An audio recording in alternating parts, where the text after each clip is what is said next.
Well, it says he's live. Oh, no, it doesn't. No. No, it came up to say that he was live. He's pressed a button and fiddled a knob. Oh, now it says he's live. Well, I told him we've replaced him, so that should get him in here quicker. I'm going to assume, Fluid, that you're a hunter, so we can just make the transition very simply, just replace you with respawn and be done with it. I am actually a warlock. Well, there we go. They do exist. We found one. They do exist, but I'm a PvP warlock, so it's a little on the goofy side. Anyway, there you go, respawn. That's basically a hunter. Let's be honest here. I mean, you're in a way, you're still abusing stuff. So we haven't replaced you, respawn. We found a warlock to come into the show and talk about PvP stuff, and maybe if you're nice to him, he might carry you to the lighthouse. Okay. But we have a dual stream going today. You've got your stream going that says it's starting whenever, and Fluid's also streaming his on his channel. So, oh, look at that! Yeah. Did you see the title of the show, by the way? No, I've just clicked off of it. No. What was the title of the show today? What does Hawaii, Sharks, and Guardians have in common? That's the title. Don't know. Oh, okay. I thought, was it a joke? Well, kind of, because we get surfboards, bro. So if we got all the buttons pushed that people can hear us in your chat, respawn? No, not yet. So it's just you talking to yourself? Yes. Mm-hmm. Actually, not even me talking to myself yet. I haven't even fixed that yet. No, I heard you just talking now. Did you? Yeah. It's not picking it up. I heard you on your stream just now. That's weird. Oh, there it is. Okay. Wow. I don't know. My computer is like lagging or something because it's not even showing a jump in my chat yet. Now everybody can hear everybody. Testing 1, 2, 3. Yeah. That's like you don't believe me. That's hurtful. You know that, right? But only because we have issues every week. We don't have issues every week. Verify. There's issues every week. It's not an issue. I just forget to swap it from speakers to headphones. That's all.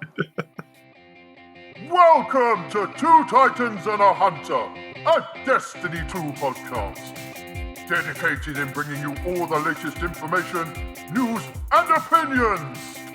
This is the best show for new and veteran Guardians alike, where we share tips, tricks, and tools to help you succeed and enjoy playing even more. So with all that said, let me hand you over to your hosts, the Triumph Hunting Titan Nitedemon, the pink-panted pansy Peroty, and your Hunter Master Ranger, Mr. No One Respawns in Real Life! Okay, so welcome to the show this week. We are joined this week. We've been graced with a guest who has volunteered to be here. He thinks he's going to be able to get away in an hour and a half. I'm not sure if that's going to be possible. But we want to get away in an hour and a half. What are you talking about? No, you know we're going to be here for the next 3 hours plus. But I don't want. You do. You want the surfboard. You want all the surfboard details. I do want the surfboard, but that happens Tuesday, not today. And we all know you're not going to play to get the surfboard, so it's not going to matter. Yes. Again, when there's loot, hunters get involved. There is loot. At least this hunter will get involved. Yeah. So, welcome to our guest, Fluid. Thank you. So what made you want to kind of come on the show? Because it's intriguing that when we actually do get people to say, can I come on the show? You go, yeah. Yeah, it's a little weird, right? No, just to be frank and straightforward, I've been on like 1 or 2 other Destiny podcasts. Okay. Years ago. And I don't have a lot of experience, but I really enjoyed the times that I was invited on. And I had a really good experience. So all I did, actually, is I went on Spotify and I looked up Destiny 2 podcasts. And you were like the first, there was like 5 that came up. And then I looked you guys all up on Instagram and I DM'd like 10 channels. And you guys were the one that responded. And I don't know. I just like being part of a podcast. It's cool. Okay. I unfortunately can't be too consistent just because of my schedule and being a student, but if anyone's ever looking for a guest, I would be more than happy to oblige. Well, we do have 2, I think it's more than 2 now, sister podcasts. We have the Guardian Hub, Guardian Down. There's the Blueberry Lounge, which mainly do talk about PvP. I think Potato Thumbs as well is in there. Yeah. So we're all kind of little Destiny podcasts that kind of all found each other and just started talking and created a kind of network between ourselves of sharing information and like sharing our community, so that our communities cross over and they play with each other. And some of the other like podcasts organize gaming nights and doing raid nights and PvP nights where they do scrims and things. So we're kind of there to give the information, and people find us first, as you've found out, and then they kind of dive into the rest of the community that we kind of are attached to and go off and kind of settle in wherever they kind of feel that they want to kind of settle into. So I like that. That's good, because I think you know, when you have a big community, it sounds like you guys have a good sized one. If you have like 2 sister podcasts, that's really cool. It's important that everyone is able to find their own people within that community, and I think that's cool. So that's special. Well, it's like you said. I mean, with you, I mean, with work as well as us with work and things, we can't always be there and kind of answer questions and do stuff. So sharing the responsibility with the other kind of podcasts that we've got in our group, then everybody kind of takes a turn at doing different things. Or, you know, you might find that you'll hit everybody with a question, or you might hit one person depending on who's available at that time. So that's the good thing about it. It's cool. It's good. You guys seem like some good people. I'm excited to be a part of it. We're about to spoil that for you. I'm sorry. But continue. No, it's fine. You know, good banter, good conversation is always fun. So yeah, I just kind of reached out and all that. But yeah, I've been playing Destiny for a very, very, very long time. Week 1, D1 beta, like the 4th day the beta came out, I was playing. And the rest is pretty much history. Did you start on Xbox or PlayStation? PS3. Okay. Yeah. So God, I forgot it came out back then. I'm sorry. That's crazy that it came out on a PS3 back in the day. Wow. Yeah, it's insane. I remember you had to go to GameStop to get I don't even know how I had to do it, but what's a GameStop? Exactly, right? See, back when you had to go to GameStop to get stuff, makes me feel old, and I'm only like 21. So I've been playing for a really long time. I think for 80 to 70% of my life as, you know, a person who plays Destiny, I did just PvE. I did a whole lot of, you know, a little bit of raids, but I did a bunch of strikes, a bunch of Gambit and tons of dungeons and all that stuff. And back in D1, I was just doing patrols and mucking around. But now I've actually transitioned to like full-time PvP, which I've really enjoyed for a long time, and I've been doing PvP for a few years. Yeah. And it's really good. I like trials, but I think one thing that I enjoy a lot that we do is like scrims and tournaments. So I've done a few of those, and I've enjoyed that a lot. So that's kind of a little bit about me. Kind of going into the IRL side of it. I'm 21. I'm from California. I got like, sometimes you just got to remember the members of your family, because I think I forget sometimes. But I got my 2 sisters, my brother. We got a little dog. I got my mom and dad. They're awesome. I love them. And I just recently moved out to Utah because I'm studying at BYU. So I'm at college. Just started my first semester. What are you studying? So I'm doing cell biology and physiology. So nothing trying to go do to with med Destiny school. then. It's no, nothing Destiny related.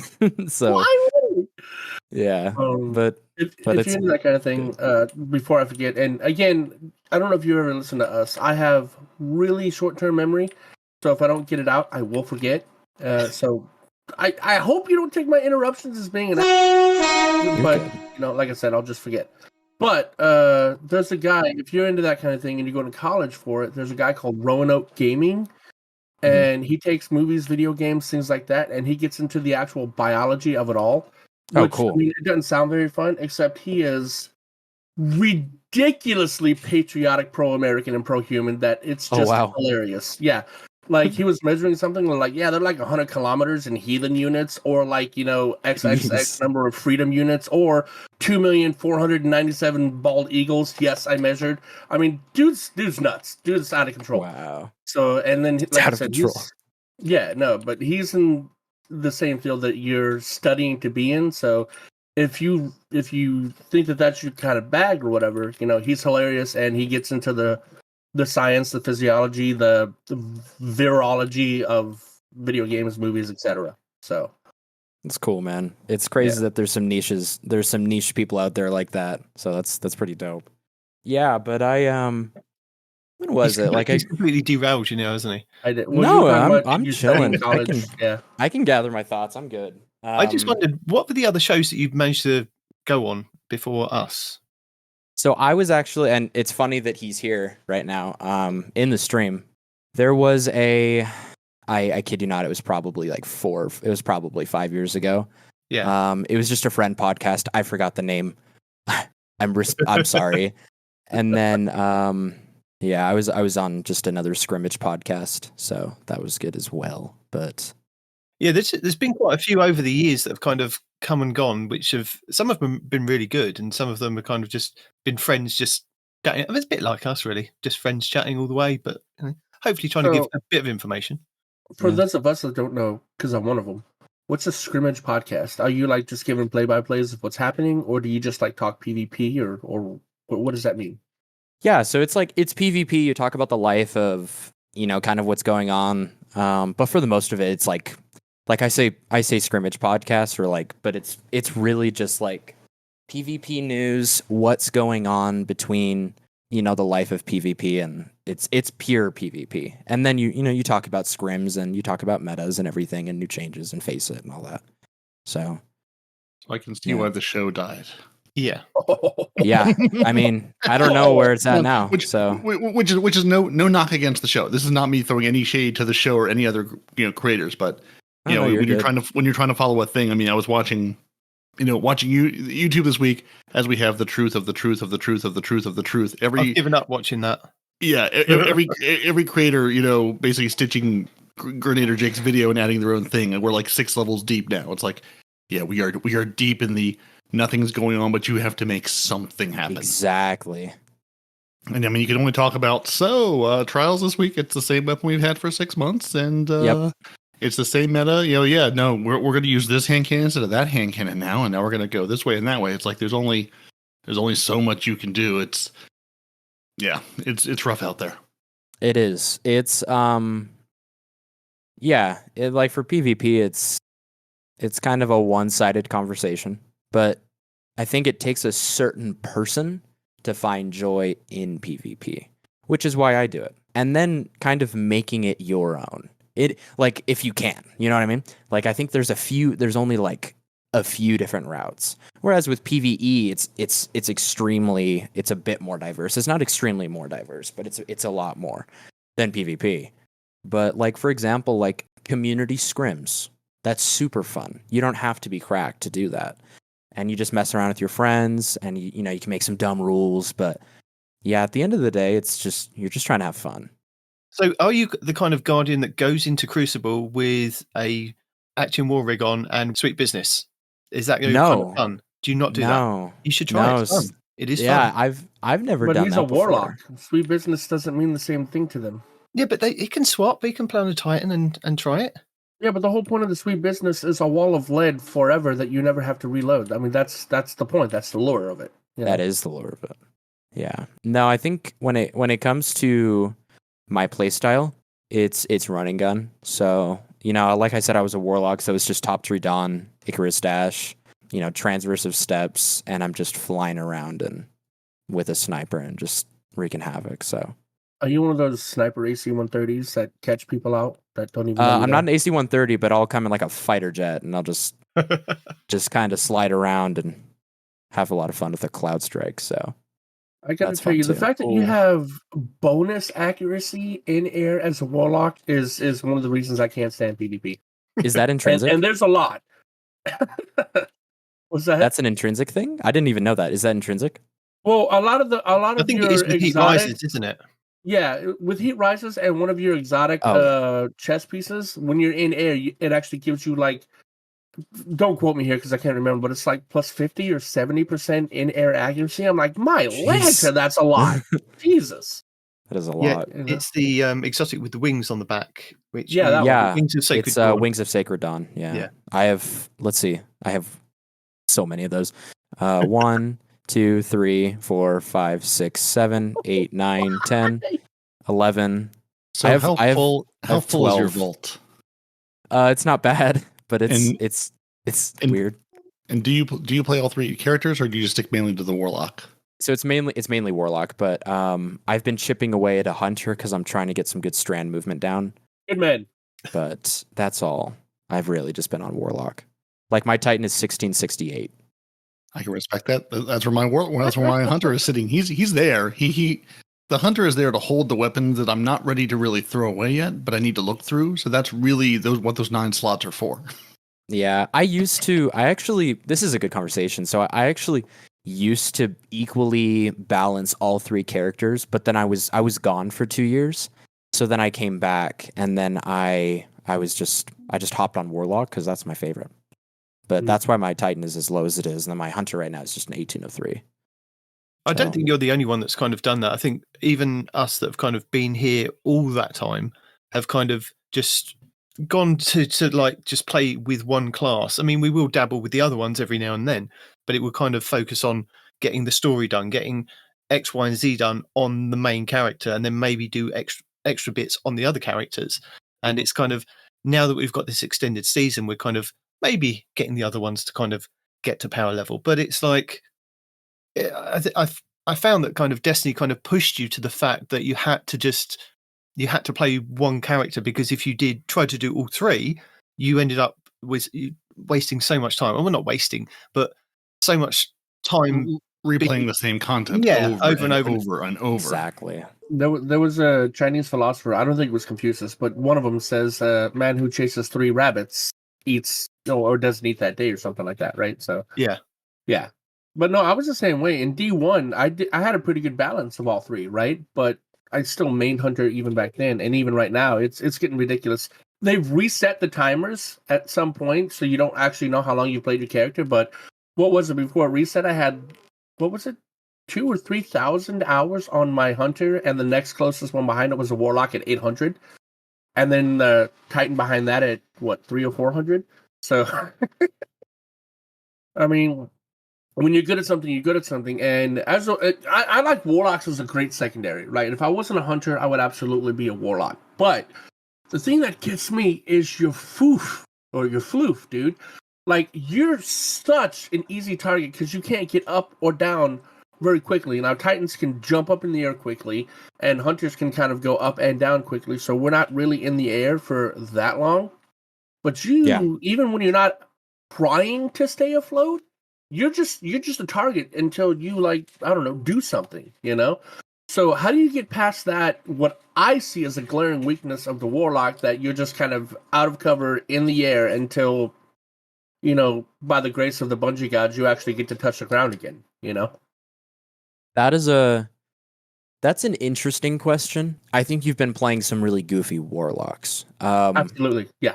I don't ever use heat rises, actually. So, like, let's go into dim here.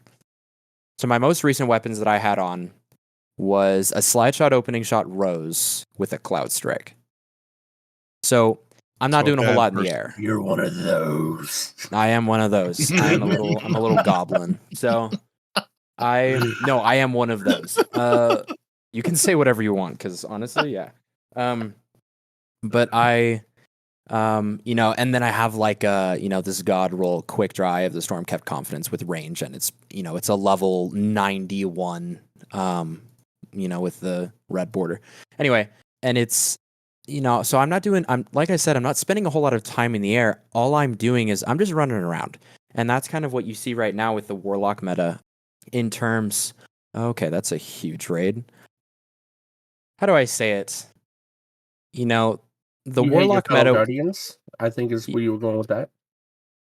Yeah, sorry. We just jumped up to a crazy amount of people. So, when you kind of dive into the, into the scrim, into the tournament, even into the trials meta for Warlocks, it is just a bunch of top tree dons, people just Icarus dashing around. At Mach 20, and if you don't have transversives, you're losing. So it's pretty. Like I said, it's a one-sided conversation when it comes to PvP, but it's cool, man. nonetheless, it's fun, and there's a movement side to it that I really enjoy, that I really like. Yeah, I agree that your air movement is better than Hunter's, which is crazy because we're 100%. supposed to Yeah. be the movement hunters. You Yeah. know, There is not a class that moves faster. So No. yeah. You keep mentioning transversive steps as being a staple in the Warlock community, I guess, right? So Yes. I don't really know what that exotic is or does. So can you enlighten us? Of course. So the exotic trait is Strange Protractor. Sprint speed increased after a short time of sprinting. Your currently equipped weapon is automatically reloaded. So the community insight is like refills held weapon from reserves after sprinting. So after a second and a half, your thing is, you're basically, what's it called? Your weapons are reloaded and all that, but it's just a movement exotic. Okay. Does it increase your sprint speed? It is purely for speed, in my opinion. Oh, okay. Because what you can do is you can run the mods on your stuff, and you can have stuff automatically get reloaded anyway. It doesn't have to just be for holster mod. Yeah, someone. Okay, thank you, Brain. Holster mods for auto loading weapons and all that. Yeah. But transversives you're substantially faster. It says increase sprint speed by 6% and slide distance by 33%. So it's pretty substantial movement. Yeah, it's like, and then another one that you'll see people use is Ophidian Aspect, where everything has quick draw. Everything has quick draw. And then passively grants 10 airborne effectiveness, 35 reload speed, and 35 handling to all weapons. So when you're switching. So it's, or not when you're switching, but even when you have it in your hand, you'll see a lot of warlocks that are shotgunning. They'll have Ophidian Aspect on. Oh, yeah, you do. But when you see transversives, you also see people with, shotguns screaming around. So I'm a transversives guy. I think for a long time I was on Ophidian, but now I do transversive. So it's really good. Yeah, the fact that you guys can shotgun us from the next map is a little ridiculous, I think. I mean, I'm not saying it needs a nerf, but I mean that's an incredibly powerful thing to do for the people that don't know how to run and exclusively move via sliding.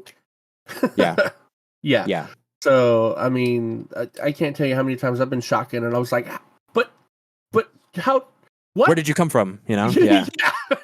And like I've seen, I mean, it could be glitch, it could be just like the game catching up with somebody or something like that, but I've seen like people like slide around a corner, like to turn, not just a straight slide, but like kind of curve around the corner where they're already facing me and just gun me down. I'm like, that's a neat trick.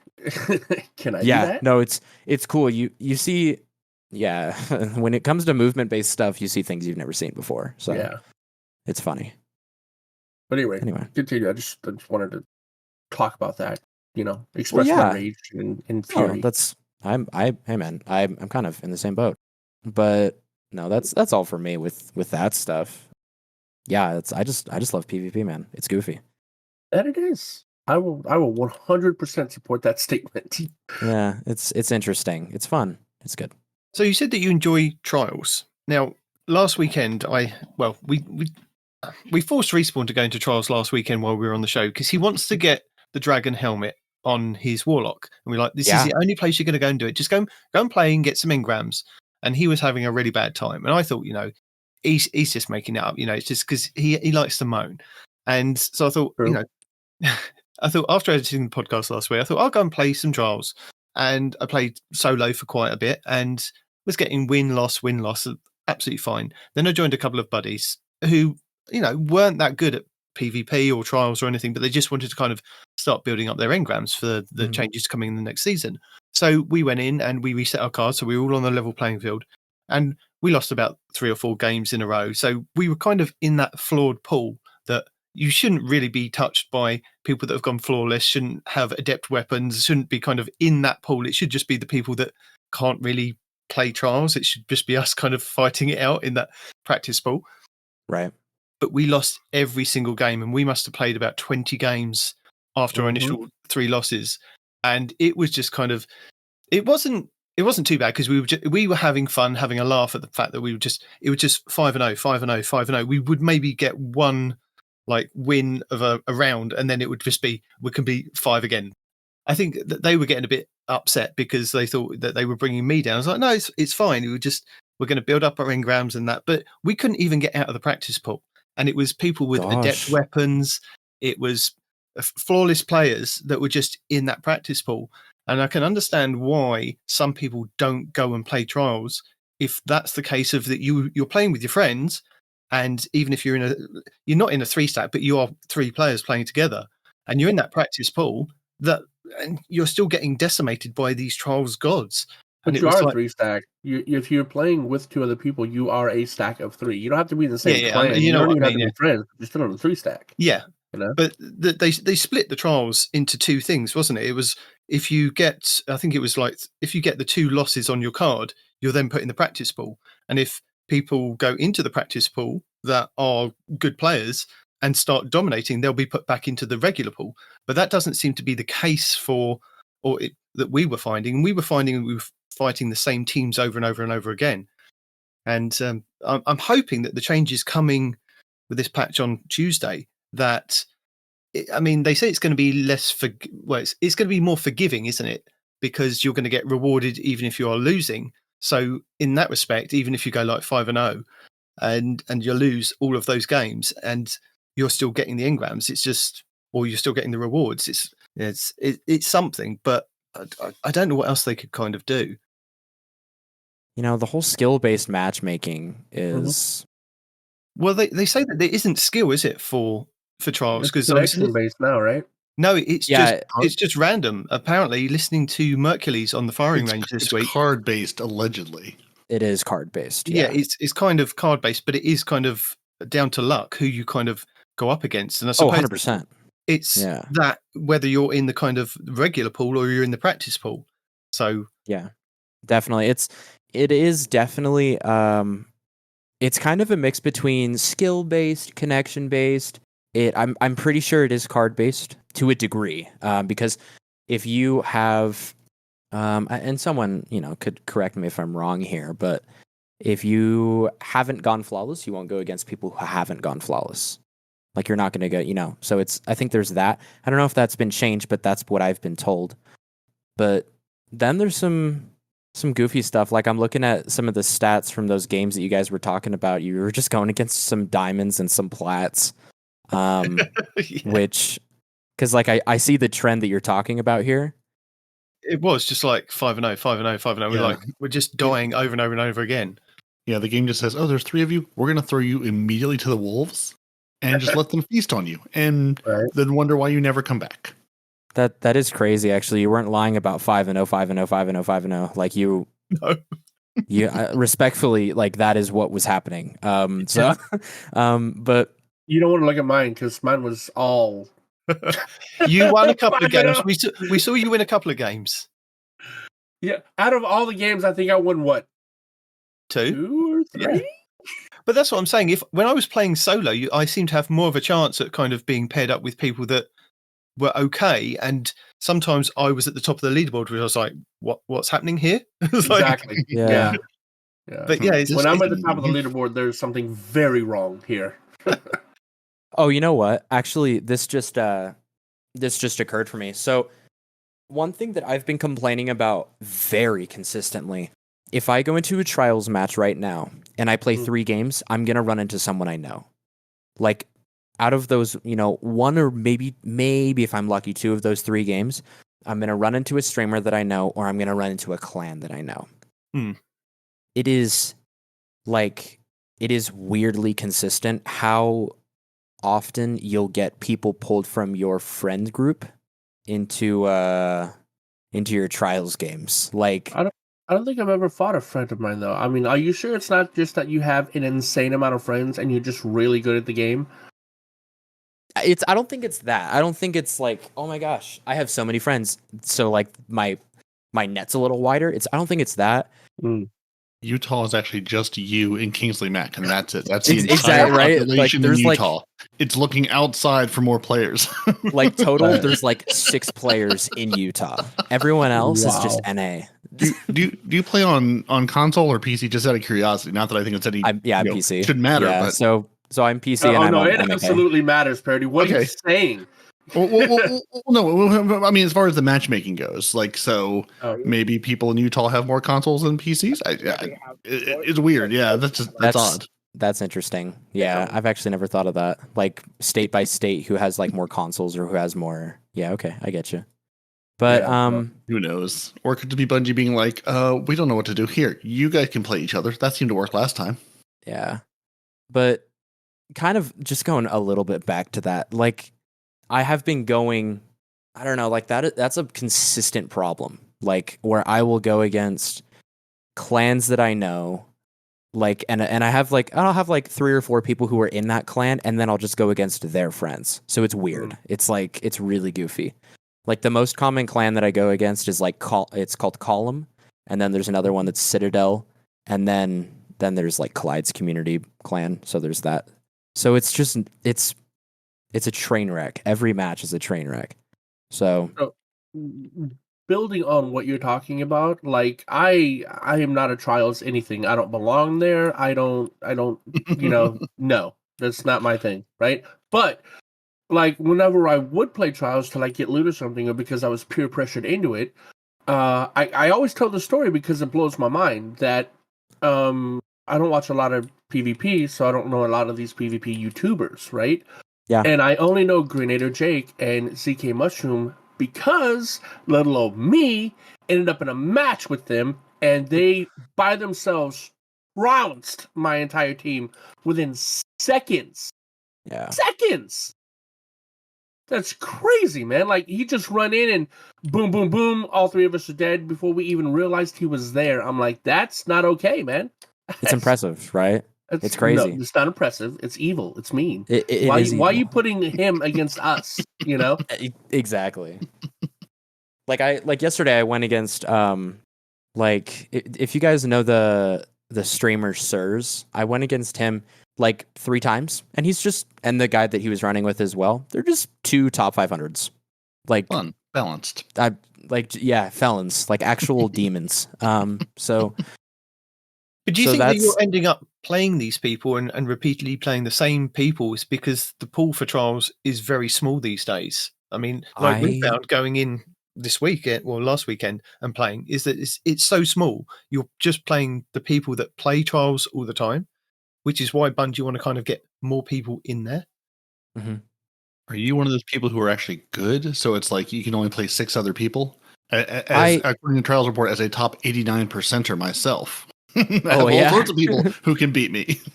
Yeah. No, I don't play Trials consistently. So, when it comes to like the what's it called? The season rank, for example, like bronze or diamond, like I think I'm gold 3. That's where I've always been. And I'm not consistent with Trials. And if you're not consistent with Trials, that season rank isn't going to be good. I am not cracked. I just like playing PvP, and that's kind of it. I really enjoy PvP. You see him being humble. He goes, I am not cracked, which means he will absolutely stomp all 3 of us in a 1v3. I'm just saying. I'm okay. I'm gonna keep it a buck though. I love 1v3s and all that stuff. Just for comparison's sake, Trials Report shows Respawn and I as a top 89% player. Nitedemon, you're a top 66, whereas Fluid over here is a top 12%. So just saying, we're not quite. He may not be the crackedest, but he's certainly more cracked than us with our shiny exteriors that have never been touched by sunlight or anything at all. Yeah, like there's I think like I'm pretty sure my overall KD is like a 0.8 or a 0.9 or something. Granted, I've been playing Destiny for such a long time, and for 80% of it, I was terrible at PvP. I never did it. And whenever I did, I'd get ran. So then I'd leave. So that's why that one's pretty rough.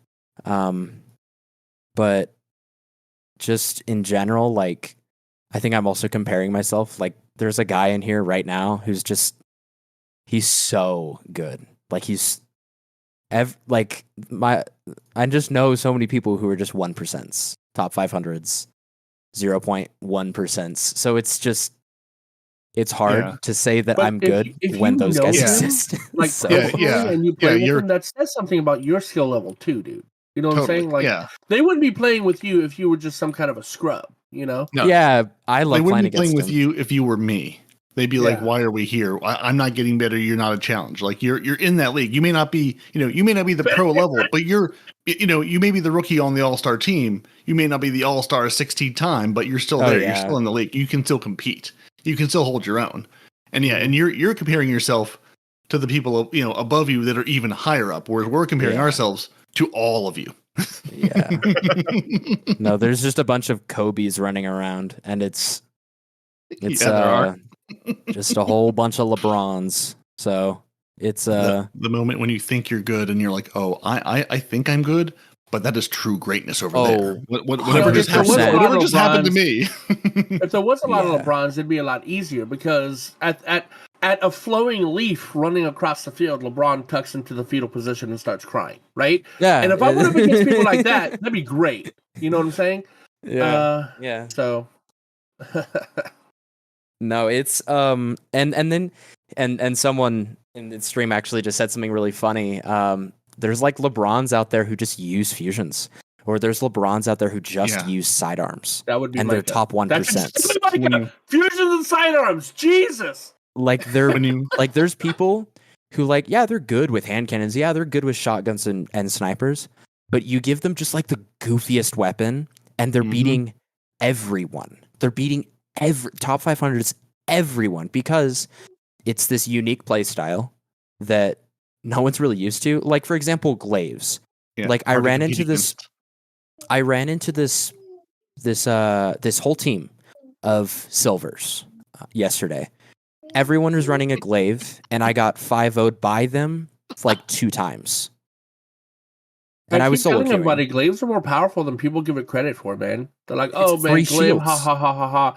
Free shields, and it's a ranged melee weapon. And, I'm gonna say that. Well, I can't defend this, but when I use a glaive, I can out melee them before they can melee me, even though I gotta hit them 3 times and they gotta hit me twice, right? I have consistently won melee matches with a glaive, and I don't understand why. So somebody educate me on that. But yeah, dude, I keep telling people glaives are cracked, and they're like, oh yeah, ha ha ha, whatever, scrubs. Like, all right, bro, whatever. But they're very good, and people shy away from them or underestimate them, and that's usually when you get stomped by them. Yeah. So. Yeah, I actually got someone here as well, who's. Like he says, I will admit I'm closer to LeBron with the Prometheus lens, but that's it. And to be fair, like there are demons out there with like using the goofiest stuff, like the dumbest stuff. Like this same guy is the best last word user I've ever seen. Like, and he's on controller too, but just learning, like he's just learned it. It's so funny to me. Controller. Last word is good though. Oh, it's great. Especially in that mid to close range. Controller, anything's great. You're gonna get deleted, bro. Right. Controller, anything is great. Yeah, the people who've gotten those relationships with those weapons where they have used them so long, they've got those 5 and 6 figure kill counts on those weapons. Going, no, this is the weapon I use. The rest of my vault empty for the slot because I need nothing else. They are married to that weapon. I really enjoy running against those people who kill me with something goofy, and I look and it's like, oh, you've got 20,000 Crucible kills. Oh, you've got 100,000 PvE kills on this weapon. This is clearly the thing you've put on and just never taken off. Yeah, it's like I think which weapon is it? Ace of Spades. Ace of Spades. I'm kind of married to that weapon a little bit, just a little bit. I don't use it as consistently, but that's like if times are tough and we need to clutch up and win, I will throw that on. So I don't know, it's always felt really good. I also was like a Dire Promise guy. I got this one Dire Promise that just has like, oh, it's so good. I'm looking at it right now. I'll never delete it. You can't pay me enough money to delete it. It's so good. But yeah, I love Destiny because you'll have this weird, like, oh gosh, yeah, there's a guy out there with 215,000 kills on an ace. I mean, people That's crush the crazy. Ace of Spades. I mean, once it gets going, it's a snowball effect. You know, It is, yeah. Yeah. So there's no Yeah. reason not to at that point. No, I seriously. think, you know. But yeah, like I actually have a question for you because our other PvP guy that usually comes on here, he's a Titan main and he whines a lot about the meta, and he is convinced, and I can see his logic behind it, that Destiny is slowly becoming more of Call of Duty and less of Destiny Space Magic Looter Shooter, right? So with all these changes where they're affecting abilities more and more and more and more every patch, it seems like, A, do you think that that's an accurate representation? And B, if so, how do you feel about that? How do you feel about Destiny going away from Destiny and towards more of a Call of Duty-like playstyle? Oh, man. That's such a good question, man. Like, in terms of PvP, right? Yeah. Right. Because PvE is beautiful. It's right where it needs to be. That's why it's the only thing I play. In a way, right? In a way, I think there's always room to be improved on stuff like that. But shut your mouth. No, you're right. no, right? Then people get defensive, and that's okay too. But no, I think PvP. That's a good thing. Let me say this. Maybe take this with a grain of salt. I'm just a minority Destiny streamer. Destiny has a unique taste. Destiny PvP has a unique taste. When you try to taste is called copper, you know, because blood in your mouth. You know, it's metallic. It's yes. It's when you try to compare Destiny PvP to any other game, the only game that would come to mind for me, and probably more than half of the community, would be Halo. There's nothing wrong with that. Halo PvP was great, amazing. Ironically, I actually never played Halo because that was a little bit out of my time frame, and my parents had let me play rated M games. Anyway, I see myself really struggling trying to compare Destiny 2 PvP to COD because Destiny's different. It's just in its own little element, and I would say, in a way, I can maybe see Destiny going into the, moving towards the COD thing, but I think only because of the whole run and gun perspective. If you look at Destiny 1 PvP, it was not as fast. It was very slow. It was methodical, and it was well thought out. When you see people, if you look on YouTube right now and you look up Destiny 1 gameplay, it looks like people are crawling. It just looks so slow. So slow. And then you look at people now and you have warlocks just teleporting, going Mach 5. So it's, I think the speed, I think we've gotten faster, right? As a PvP community, everyone's gotten a little faster. Mm-hmm. You look at some people's trials report and you see, I got this one friend who's got 2,000 we rans. 2,000 we ran out of medals. Disgusting. Like, that's a 20 streak. I think I have 13 of those. He has 2,000. Wow. Whereas in Destiny 1, nobody was getting those. That just wasn't happening. You never heard of that. Like, I remember getting a lights out and losing my marbles. So it was... Right, but that's more movement speed based. I think the question I was getting at is Destiny has always been about our abilities, right? Our magic. I mean, yeah, but they keep making changes to our abilities, ergo forcing you to make more gunplay type decisions. And on top of that, with the special ammo changes that are coming up here pretty soon, we're not just going to have it all the time. I think it's good that you're not going to have as many people, no offense, like you, that slide shotgun the entire match, right? Yeah. And because there's not going to be any ammo. Like, he's got no chance against that, right? Because I mean, you're sliding on the ground half the time. You're sliding from, like I said, the previous match into mine just to kill me, right? And it's just it's ludicrous how, like, you can take me out, pick up my special ammo, and keep going.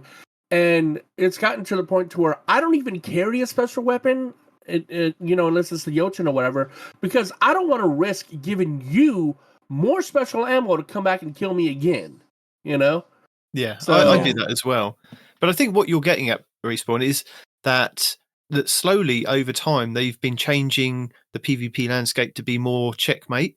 So when they originally came out with Checkmate, they had all these different kind of rules and set out for how it played. But listening to Mercules this week on the firing range, he was saying that when they initially brought out Checkmate, it isn't how it's going to be implemented in the future in Destiny 2. Although I think originally they did say that they weren't going to put Checkmate in everything. They've kind of gone back on that and said, well, we want kind of Destiny to be gunplay. You still need your kind of fantasy magic there as well. But I think they're implementing some of those changes that they found that they could use in Checkmate across the rest of Crucible. And even with kind of taking out the space magic in the hardware game mode that they've got coming out, that they're going to put in labs, is like you said, it's going to be more Call of Duty. It's just gunplay and your gun skill.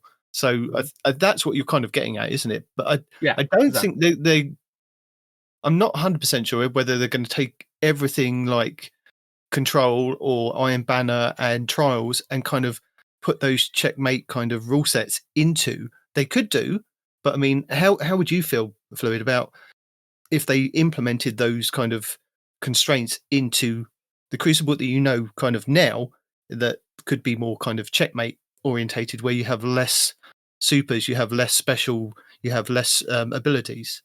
Yeah, I understood the question a little more when you guys were talking about it. So the question is, how do I see that as it's kind of moving in that direction? Yeah, like, do you agree that that's even happening? And if so, how does that make you feel to be more gunplay, less ability oriented? It is definitely happening. I'm seeing it now. It is definitely happening, which I'm cool with. When you look at scrims and tournaments, it is pure gunplay. It's pure gunplay and communication. When you look at trials, to an extent, that's it to an extent. Then you got Titans throwing up walls and everything. But I hate that. Remember the you guys? What was the one? What's the exotic? Hold on, I'm looking it up right now.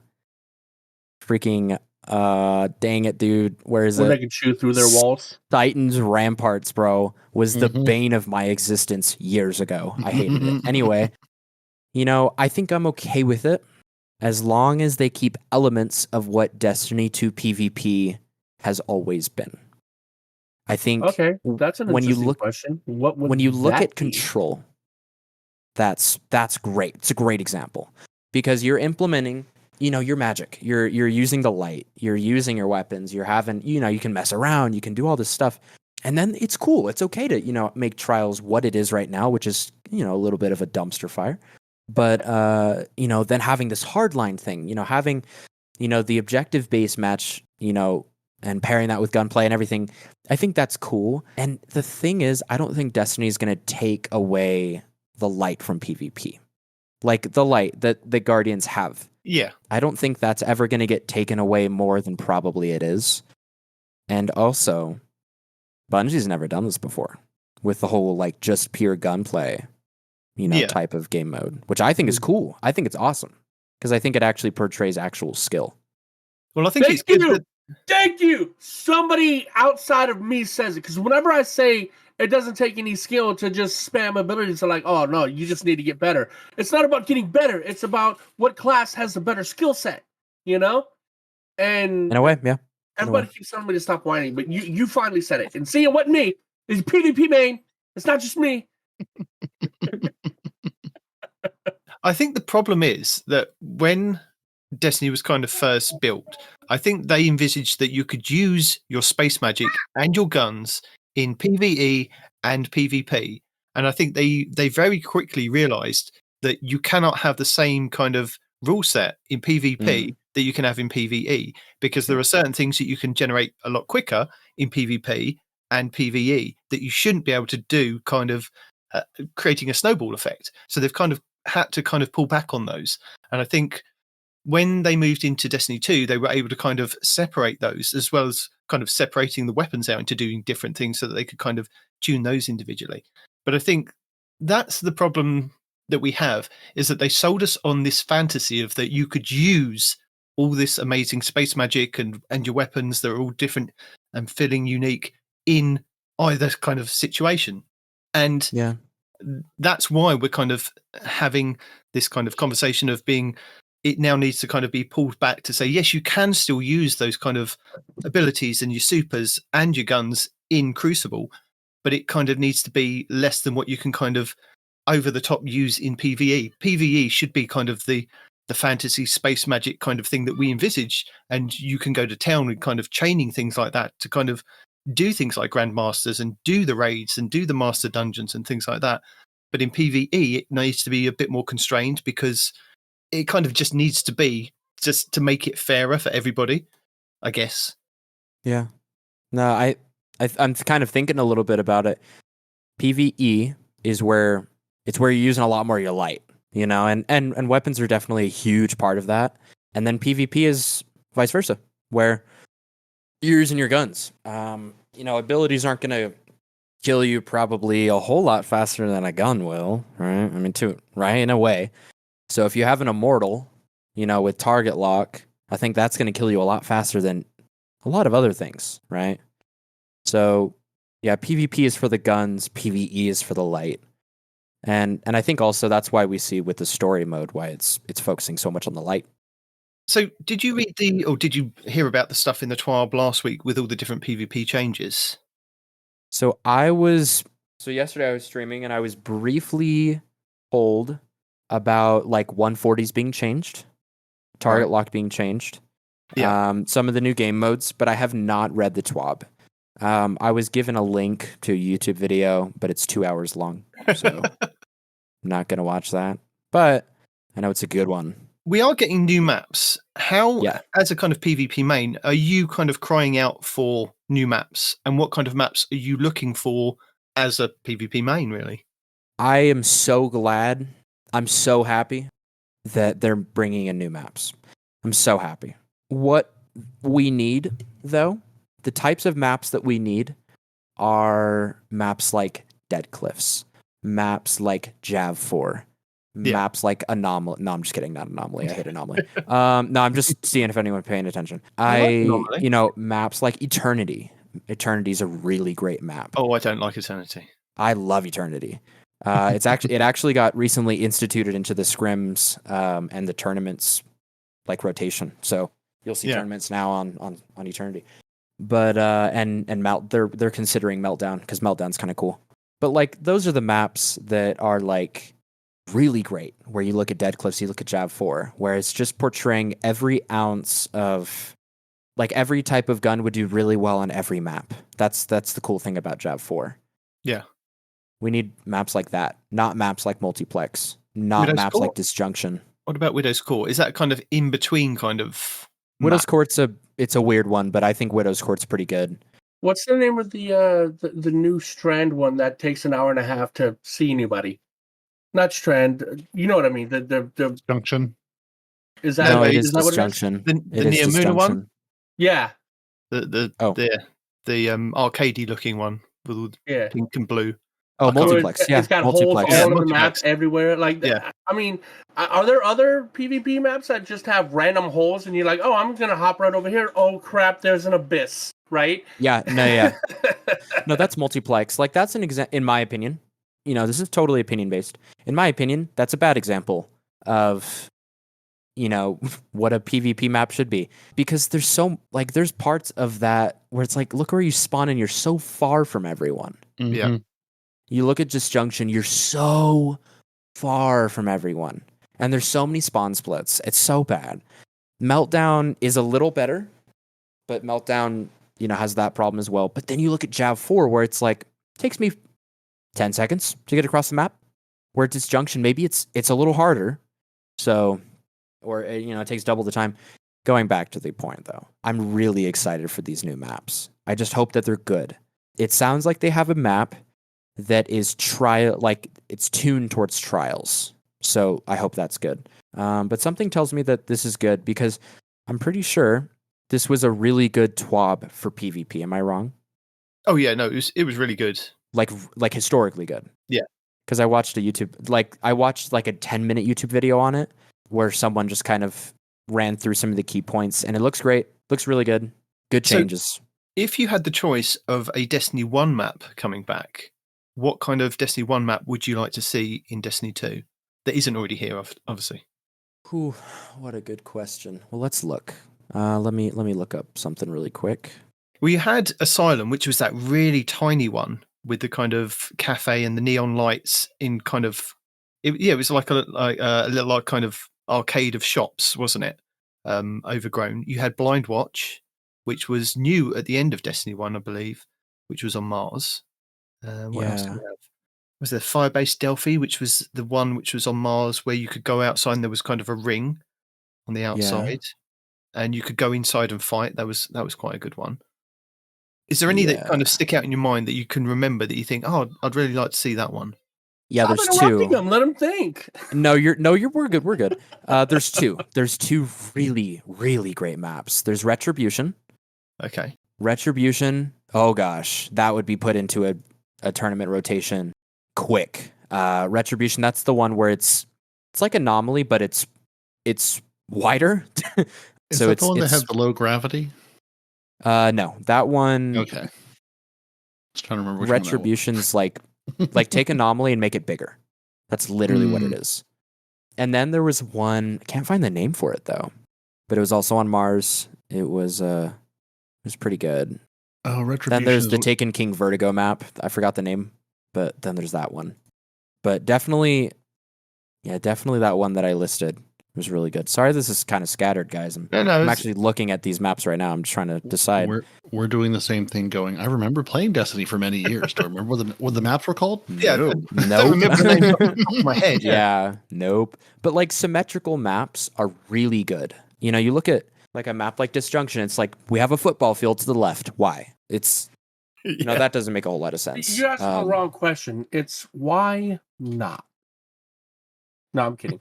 There's a lot of reasons why not. I just love saying that. Yeah. Like the changes, like to Disjunction, and they listed a handful of other words. Like, hey, we're not going to spawn you way back here in the backfield, so you have to run for 50 yards and then get shot in the head to then run for 50 yards again. They're like, yeah, we're making these maps 30 to 50% smaller, based on where we're going to spawn you now.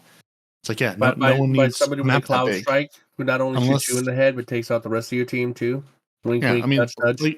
Like if you're gonna make a map that big, give me like the Halo big team battle. Give me 10v10. Give me 12v12. Throw vehicles on there. If you want to make a big map and it makes some chaos, make that happen. You say that, Peroty, but Mercury's this week on the firing range did hint that it is an internal conversation that they are having at Bungie about bringing big team battles back.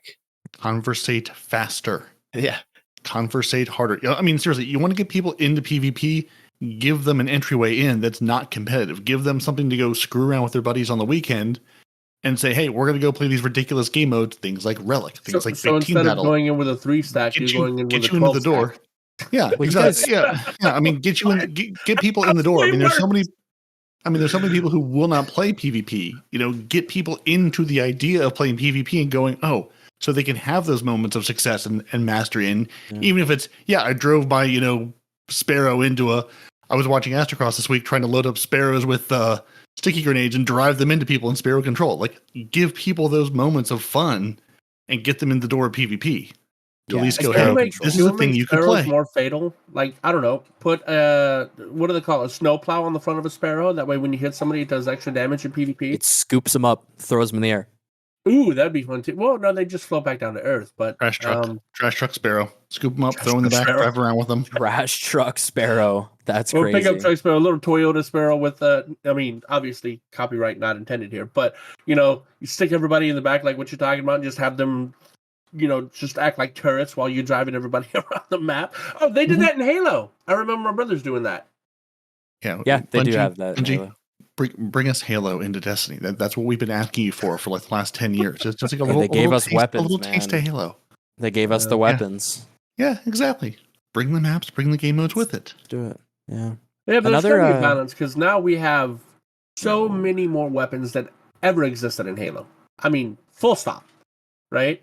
You're never gonna balance PvP. Stop trying. I'm not trying to balance it. All I'm saying is like Halo. From what I understand, again, I've never played it, but from what I understand, the balance of maps, number of people, and weapons was better because it was more consistent. You never had to worry about getting a certain roll on a weapon because you had the BXR Battler? No, that's what it's called in Destiny. Whatever it was called in Halo, right? The pulse rifle or the auto rifle or the shotgun. They're all the same across the board, same range, same damage, same everything, no matter what. Consistency. So, random rolls are which is where Destiny 2 started when we, when it launched. But that's what made Halo good, is you didn't have all this other shenanigans that you do in Destiny 2, right? Where we both have the same summoner, but your summoner has a roll that makes it hit twice as hard and fire, faster than my summoner does. So I'm gonna get wrecked by your summoner. Yeah, but that's what makes it unique. That's what makes it unique. You keep playing to try and get the roll of the one that's your friend's got that's really good, and then you use it and you realise that you can't use it as good. Your friend's seen the Lighthouse, and you've only seen it in videos and rumors. So, right. I mean, because Halo wasn't a looter shooter. I mean, Destiny is still a looter shooter at its core. Yeah, I guess it's true. Yeah. It's hurtful though. Sorry. Go ahead. Fluid, are you excited for Artifice Armor in Crucible? Oh my gosh. I'm so glad that you said that. Oh, dude. Oh, you have no idea, dude. I'm so happy. Because, I'm guessing he's excited about it? I can't tell. Yeah, no, guys. No, because Artifice Armor is only obtainable through PvE currently, correct? Because PvP is awesome. Master dungeons only. So, yeah. Artifice Armor, and they're going to make you work for it, too, which is even worse. Perfect. Yeah, I'm literally perfect. It's perfect. What do you mean? No, it's perfect. It is. Nope, for me, it is perfect. It is perfect because that is what Destiny 1 was doing. Not for Artifice Armor, but if you wanted something, you had to work for it in PvP. Yep. Now it's just kind of handed to you. And anything that you can get through PvP is easily obtainable.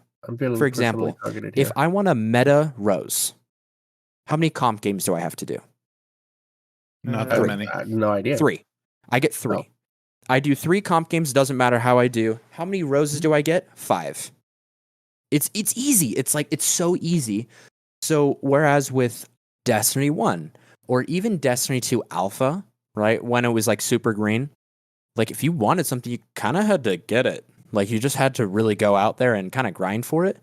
The whole Retold Tale, if you guys remember that grind with the Blind Well, that was really good. Some people have really mixed emotions on it, but if you wanted at the time was a very, very meta shotgun, you had to grind, which I love. That was awesome. That's such easy content too. So yeah, Artifice Armor, I'm super excited for that. I don't have an ounce of Artifice Armor. I don't even know what it looks like. And it's right just now, an extra slot that gives you 3 free points in a thing. That's all it is. Oh, no, but it's good. It's good stuff. But the problem, I'm not saying it's not good, but I'm saying you're not. That's all it is. You're not I've never seen a pair. It doesn't look any different. You just have an extra slot with a free 3 points and whatever stat you want. I think the problem was though with PvE stuff is that if you did manage to get one to drop from the Master Dungeon, then it was literally a 60 roll. I think you were very lucky if you got anything above 62. I think Peroty, when you were farming for it, you found that you had loads of below 60, wasn't it? I ended up with a whole bunch of class items, which was not the goal. I mean, was the goal in a way, but yeah. I mean, the ones I have. I mean, I have a 62 roll. And I have 2 62 rolls that are in strength and mobility for a Titan. I'm going. That's not very helpful to me. Yeah, I mean, I have a couple of rolls. Yeah, I think 3 for 3 across the board of the ones I kept, all 62s. Yeah. So they're not great. They're fine, but they're not superb rolls. No, because you can pick up a 65 roll somewhere else.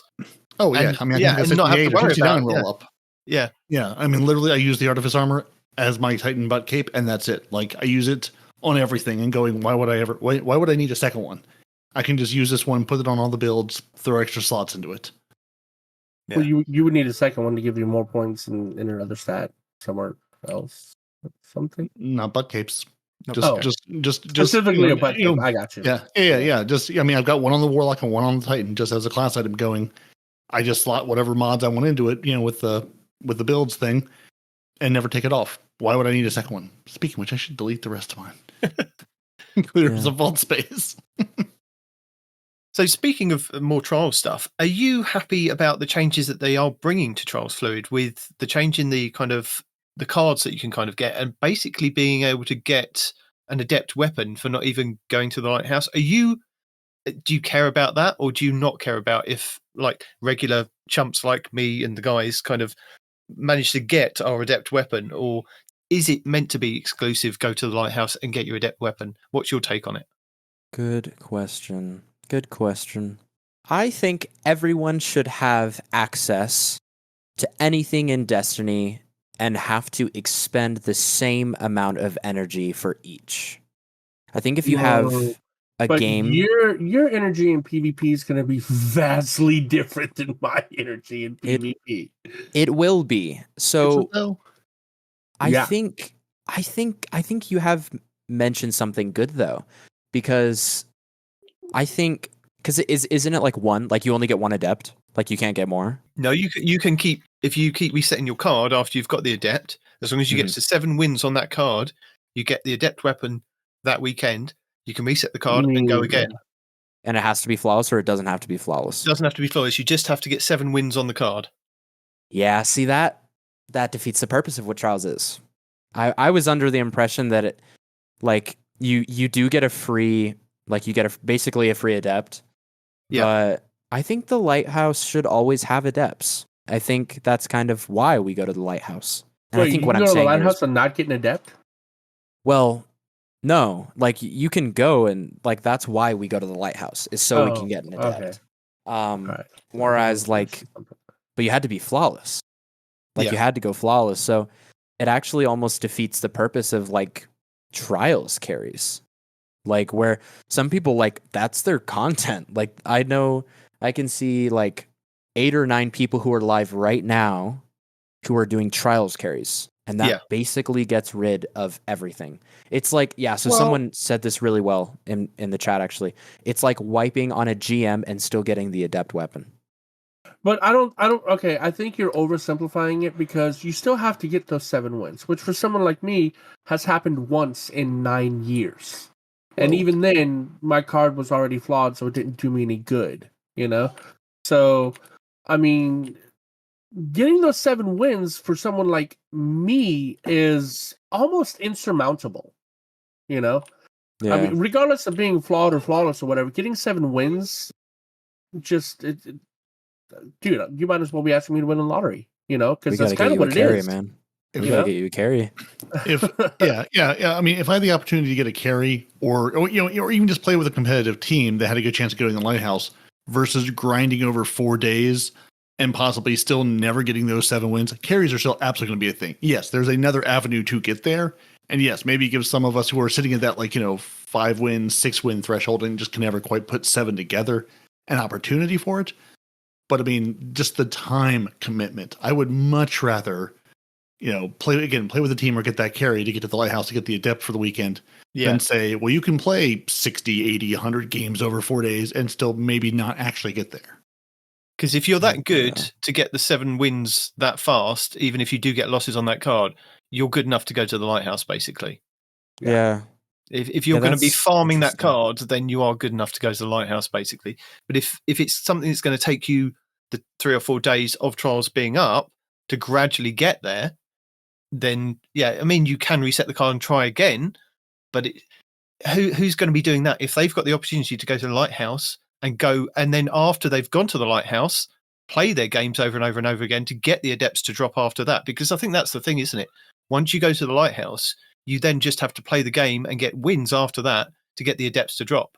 Whereas people who get this card don't get that opportunity. They get the adept weapon, they have to reset and go again. So they'll have to keep playing, but they'll only get the chance at maybe 2 adepts if they reset their card and go again.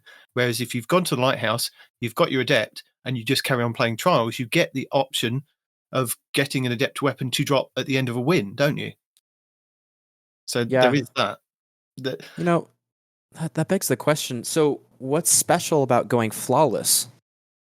You get your emblem, you get your glows, you get the chance at all the other different things like the sparrow, the ship, the ghost, the shaders, which are unique that you can't kind of get until I think maybe 2 or 3 seasons down the line. I mean, you do still get bragging rights as well. I mean, I know it doesn't sound like a big deal, right? But, I mean, like I said, somebody tells me they've been to the lighthouse, like these 2 scrubs over here. They're like, I've been twice. It's like, you know what? Yeah. There are so many words I want to say to you right now, but it's going to get us kicked off of probably Twitch. Okay. Yeah. So, I mean, I told you when don't I went, underestimate the I bragging was rights. just lucky, solo queuing, and I was just lucky enough But to get even two people saying that knew you're what they were doing. lucky, the amount of times that I've played, I'm not even lucky, And some people would even say that Neither luck am is a I. skill. Yeah, but Respawn, in context to that, the amount of PvP you play compared to your PvE, how many exotic weapons have you got from the raids in the dungeons? All of them. Exactly, then shut up. Yeah, I've been to Lighthouse once in D1, and it was because I was watching a streamer early in the morning and won a raffle to get a carry. I've never been there in D2, never even lucked my way into it. Winning the raffle is kind of like, I mean, the pool wasn't very large, but you still got the pool, Well, right, no, I mean, it was all luck. It was 100% luck. In that I was even in a position to make it happen. Like, yeah, but like when I go in and play trials, I've played, I think 800 games or something. Trials report said over, on and off over the weekends, and I think I've maybe gotten to 5 wins a time or two. Never gotten to 6, and certainly never even been in a position to see 7. Yeah. So but yeah, I mean, I'm not some of it's just dumb luck going in and pulling the wheel I'm on not the slot saying machine. that this is good for Destiny in general, right? I'm saying for a scrub like me, this is good news. But I also still firmly believe if you don't have the skill to be there, you shouldn't be there, right? So I don't want to get things confused. I don't want people to think like, but Respawn, you've said in the past. No, I totally support that, right? If you don't belong there, you don't belong there. That's why I don't play it, right? And I don't complain about not playing it. I hate PvP, and every time somebody drags me into PvP, I can't stand it, right? And I voice my opinion on that. But normally I don't willingly go in, unless I'm just hanging out with my friends or whatever. And then my friends make the experience good, not the actual PvP gameplay, So, again, I still stand by the whole, I don't think this is great overall because people that don't deserve it are going to be getting it. But me being one of those people, I'm going to take advantage of it. So, yeah. Well, that's the idea: is to bring more people into trials so that there's more people to play against. So everybody, every kind of skill level has the opportunity to either get the adept weapon or go to the lighthouse because there'll be more players in there to play against. That it's not the kind of empty barrel that it is kind of now at this point. Yeah, and we'll just kind of have to see how it goes. I think we can see two sides here that are, I don't know, it'll either be good, I don't know, because I'm a PvP guy, so it's like it gets rid of I have an adept weapon now, let's hope that it's good, right? You have to work so hard to get 7 flawless wins, and then you pray that it's a good roll. So I think where it's at right now is really, really nice, but we'll have to see. We'll definitely have to see where this goes, because this is interesting hearing you guys kind of talk about this. It is interesting. You mean hearing noobs, or not noobs, but plebs talk about PvP? Yeah, no, it's a new experience for you, right? No. People who you're right, because this caters to those who don't play PvP, but still want access to the weapons, which are great because these are PvP catered weapons that you're receiving from PvP. No, not even that. There are some trials weapons that are phenomenal in PvE, dude. Like the trace rifle with slice and I forgot the secondary perk, but that's an amazing PvE weapon, I think, It is. Yeah. So no, there's stuff and that's another reason that they want people to come into trials is because we don't just have PvP stuff here, we have PvE stuff, huzzah, right? And vice versa. And yeah, exactly. And but I there's one thing that I disagree about, right? And it's the this is going to end the runs, right? The people that do trials runs and things like that. I don't think that, because like I was saying earlier, getting those 7 wins is still going to be insurmountable, right? If anything, it might increase their content because now people are like, oh wait, I don't have to go flawless. I can just get 7 wins. Absolutely, let's go do a trials run. You know what I'm saying? Right. So I think in that aspect, it might actually increase their content because now more people are going to be involved to just get those 7 wins instead of just not even wanting to try because they know they're not going to make it because of the flawless aspect of it, you know? Yeah, because it's like instead of flawless carries. It's like, let me help you get a win. But I don't know how many people there adept are out carries. there like Instead that. of flawless carries, it'd just be adept carries. There we go. Well, Adept Boom. carries. New Yeah. content. I just helped you guys out. I want 10% of the profits. Well, Yeah. well. I mean, like, and that's the other piece of it is if more people. I mean, enticing more people to play helps your problem of I'm playing the same guy 16 times in a row because there's nobody else playing. The pool is so small. Getting people in. Well, getting people in and getting people in the door is one thing. Keeping them engaged is another thing. And getting them engaged long enough just to make that pool bigger helps the experience across the board. Those people slowly start to trickle up. So there's just more people in the pool. So you're not playing the same 3 streamers over and over and over again. Yep, exactly. I also have to go in just a few minutes, but I was just going to say that, yeah. Yeah, but I don't know, man. I don't know, dude. We'll see how it goes. It's super. It's good. They're doing a lot of good things for PvP right now. It looks like, which, holy crap, that feels like a dangerous thing to say. But hey, dude, as a PvP man, like I'll say that and be like, all right, guys, yeah, we're nerfing like everything, half damage, everything. It takes a minute to kill someone. So it's, I don't know. I think it looks like it's going in the right direction. I just hope Trials keeps the same sacredness that it's meant to have. Yeah, I mean, you're right. That is true. There is a sacred aspect to it. I see that. I totally get that. But before you go, just I want you to DM me your PayPal and your Venmo so we can set up a Lighthouse fund. Yeah. Oh no! It's not paid. It's not paid. No, I was joking, but yeah. Okay, good. I was like, that's illegal, actually. That'll get me banned. But while we are here at this point in time, if you want to let the people know how to contact you, where your stream is, and give us all your details, basically, so that people can get in touch with you. And then if you DM me later with all your information, I'll stick that in our show notes. So if people don't listen, or they do listen, they can't write it down quick enough, they can just click the link. Yeah, let's do that. I'll shoot you a DM after this. But yeah, I mean, for the audio listeners, make sure you guys follow this podcast. It's really cool. We got some good people here. It's good, humble conversation, and we're just all having fun. But if you guys feel like you would want to visit me in the streams, it's just SJSFLUID, all caps on Twitch. It's just SJSFLUID. We do a lot of PvP. We do some occasional, on rare blue moon occasions, we do some PvE. But yeah. I'll tell you what, I'll run you through a raid if you get me to the Lighthouse. A tit for tat. How about that? Let's do that. Yeah, let's do that. Actually, yeah. We can do a Ron run or something. Yeah. There you go. Yeah. But in the stream we're super wholesome, no hate, no toxicity, none of that's tolerated. And the mods know that. We have goated mods. No one has any obligation either. So you just come and you just enjoy. And that's all. That's really it. Not welcome. So do you have any other socials like your Instagram and X? Yeah, I mean, I actually don't really have anything else. I got my Well, you got to get your branding. You got to get your branding done.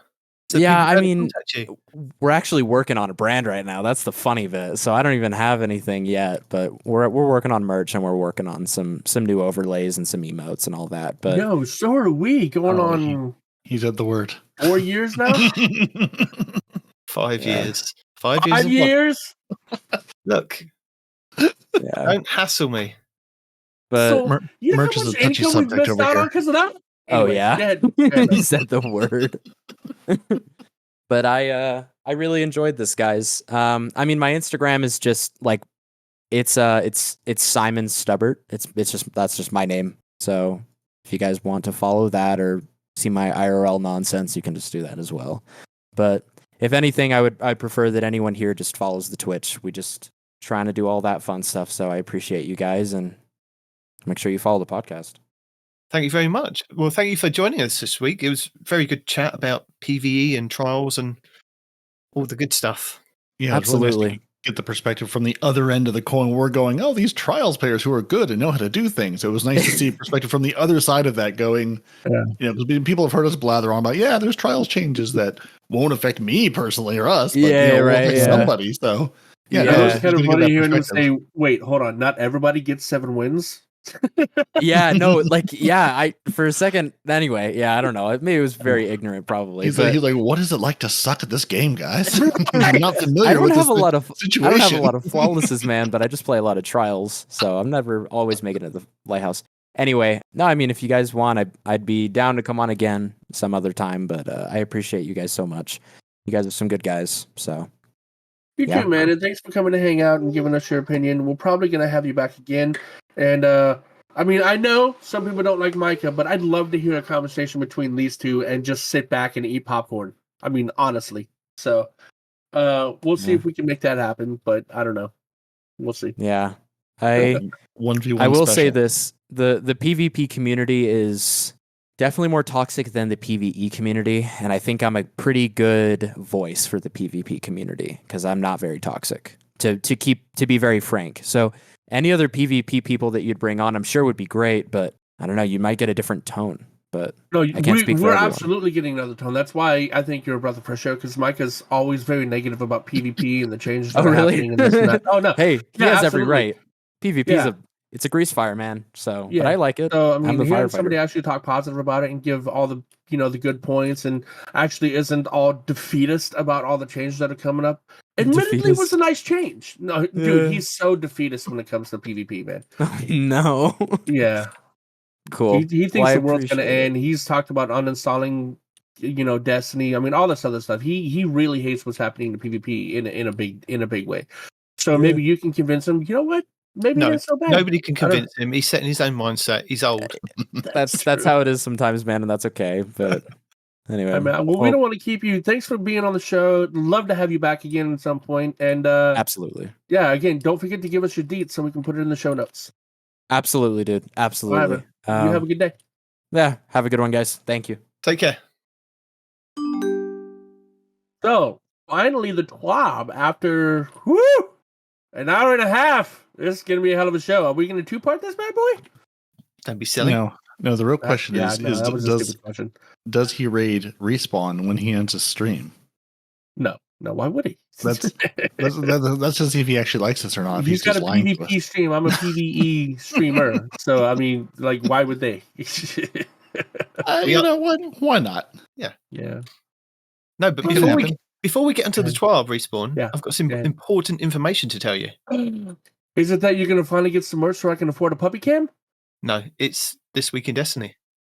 But that doesn't help me get a puppy cam. This is your weekly rundown of Season 23, Week 15, Season of the Wish. The Dreaming City this week is at a medium curse level, which means Spectre of Enge can be found in the Devilian Mist, and has the Oracle Engine mission for the next week. The Blind World features Hive enemies and the Plague Kragar. The Ascendant challenge this week will be the Chimera Garrison, which can be located over in the Chamber of Starlight Lost sector. On the Moon, the weekly story mission is a mysterious disturbance. The Trove Guardian is located in the Anchor of Light, while the Wandering Nightmare is the Fallen Council in Archer's Line. Nightmare hunts Zydron, Servitude, Tanix Isolation, and Scolus Pride. On Europa this week, Phylax the Warrior will be the Empire Hunt, Asterian's Abyss will be the Eclipse Zone, and the Exo Challenge will be Agility. Dares of Eternity legendary rounds are Taken, Cabal, and Zydron. The Scatterhorn armor set and the Perfectus armor set will be available in Dares of Eternity with Weapon Set 2. Scathe Lock, Extraordinary Rendition, Brass Attacks, Threaded Needle, Code Duello, Imperial Needle, Far Future, Honor's Edge, Distant Tumulus, Interference 6, Shepherd's Watch, and Annual Skate. The Witch Queen Weekly Story mission is The Last Chance, Altar of Reflection's Choice, and Altar of Reflection's Pact. The Lightfall Weekly mission is No Time Left, the Partition mission will be Ordnance, and the Vex incursion this week will be Umsha Park. The Crota's End raid challenge this week is the first encounter, Enter the Abyss, called Conservation of Energy. The Root of Nightmares raid challenge this week is the second encounter, Scission, called Crossfire. The Kingsfall raid challenge this week is the second encounter, War Priest, called Devious Thievery. The Vow the Disciple challenge this week is the third encounter, The Upender, called Defenses Down. The Vault of Glass challenge this week is the third encounter, Templar, called Out of Its Way. The Deepstone Crypt challenge this week is the first encounter, Crypt Security, called Red Rover. And the Garden of Salvation challenge this week is the first encounter, Embrace, called To the Top. Your pinnacle raid will be the Last Wish over on the Dreaming City, which means all challenges will be available for each encounter, with the exotic heavy fusion rifle 1000 Voices being farmable from the final boss. The pinnacle dungeon will be the Prophecy over in the Legends tab, and the exotic mission rotator will be Vox Obscura, with the Dead Messenger exotic grenade launcher being the main reward. The Season of the Risen weapon set plus the Tusk Allegiance armor set. We have now had all 66 challenges over the first 10 weeks of the season. So, as a reminder, if you complete 63 out of the 66, you can get a large pile of Bright Dust to spend at the Eververse store in-game. Lost Sectors, Tuesday, the Quarry on the EDZ for exotic boots. Wednesday, Aphelios Rest on the Dreaming City for exotic gauntlets. Thursday, Bear-Drowned Wishes on the Dreaming City for exotic chests. Friday, Chamber of Starlight on the Dreaming City for exotic helmets. Saturday, Perdition on Europa for exotic boots. Sunday, Bunker E15 on Europa for exotic gauntlets. And Monday, Concealed Void on Europa for exotic chests. Also, this week's weapon rotation will start on set 3 on Tuesday's reset. Our 15th featured Nightfall of the season was sees face off against the Taken Hydra, Parthenos in the Hypernet Current on Neptune, with the Wildstar Grenade Launcher being the featured weapon. The 66 control node will feature Control, Guardian Game Supremacy in the Party Relentless playlist, Clash in the 3v3 playlist, the new game mode Collision in Crucible Labs, and Trials of Osiris at the weekend, with bonus Crucible ranks available all week long. Also, this week we'll see the start of Guardian Games All-Stars, running from March 5th to March 26th, 2024, where you can earn the brand new exotic vehicle, the Skimmer, and the new arc-heavy grenade launcher, the Hullabaloo. Plus, we still have Moments of Triumph 2023 and Riven's Wishes. Also, as a reminder, starting March 5th, 2024, you can collect a free pile of 700 Bright Dust from the Eververse store every week up until the Final Shapes release. And that's it for the 15th week of Season of the Wish. That's all I've been killed by all day today. So now respawn. What? Now we can talk about this week in Destiny. Yeah, that's what I just this week at Bungie for the 29th, that magical 29th of the 2nd, which won't come around again for another 4 years. For bonus February. Guess what we're talking about this week? Surfboards. Hoverboards. Yeah, that's it. Just hoverboards. Nothing else. Now, if they gave me a skin... What else is there to talk about? If they gave me a skin of Back to the Future, I'm all in. Yes, freaking Micah was talking about that. What's so special about a hoverboard? I'm like, dude, I'm a huge Back to the Future geek. This is great. And then he had the audacity to say, what does hoverboards have to do with Back to the Future? I'm like, I don't know if we can be friends anymore, bud. No, disown him now. Disown him now. I know. He's not your friend. I thought about it. He's not your friend. He doesn't love you. He's not your friend. He's setting you up for failure. He's not looking out for your best interests. So yes, we are talking about Guardian Games All-Stars.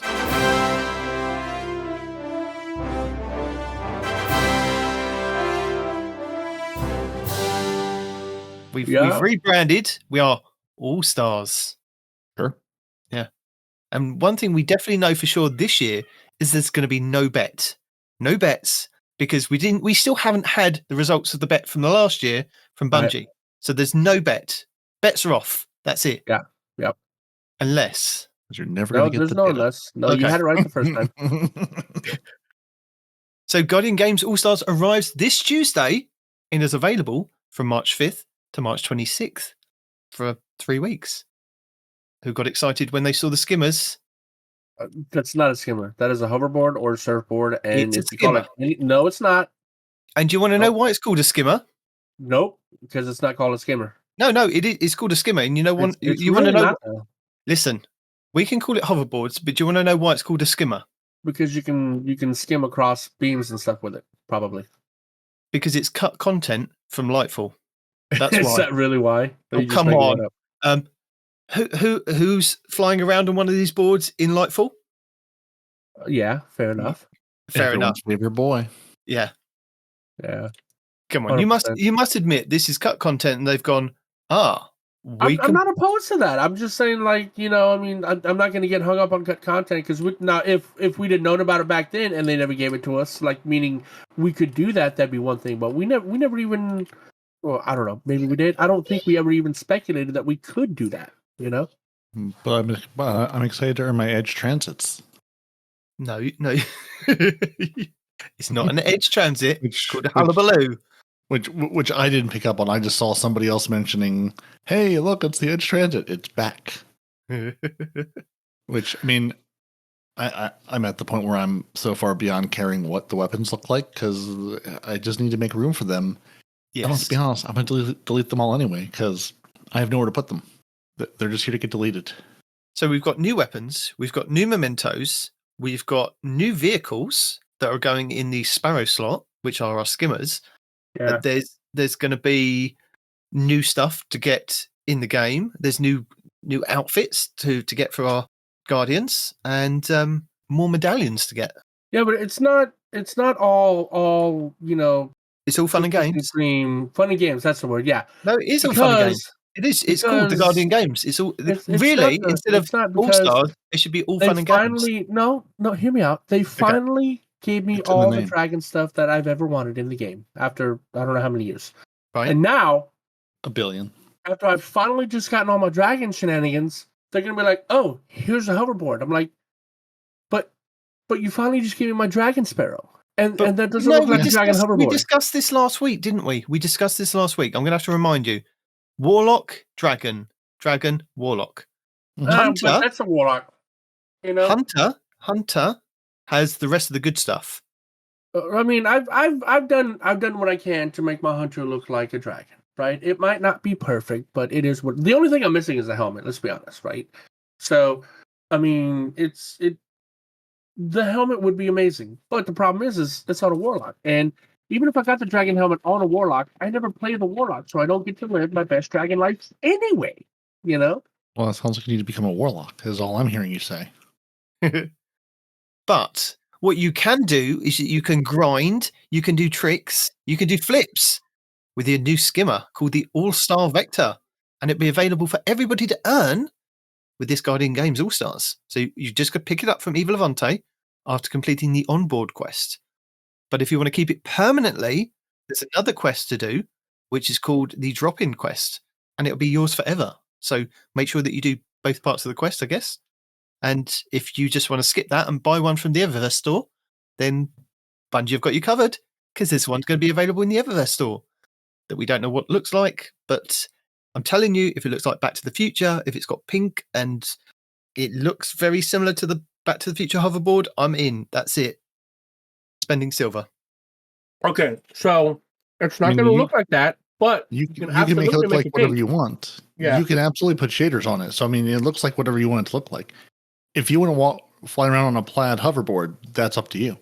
I knew you were going to say that. Yeah.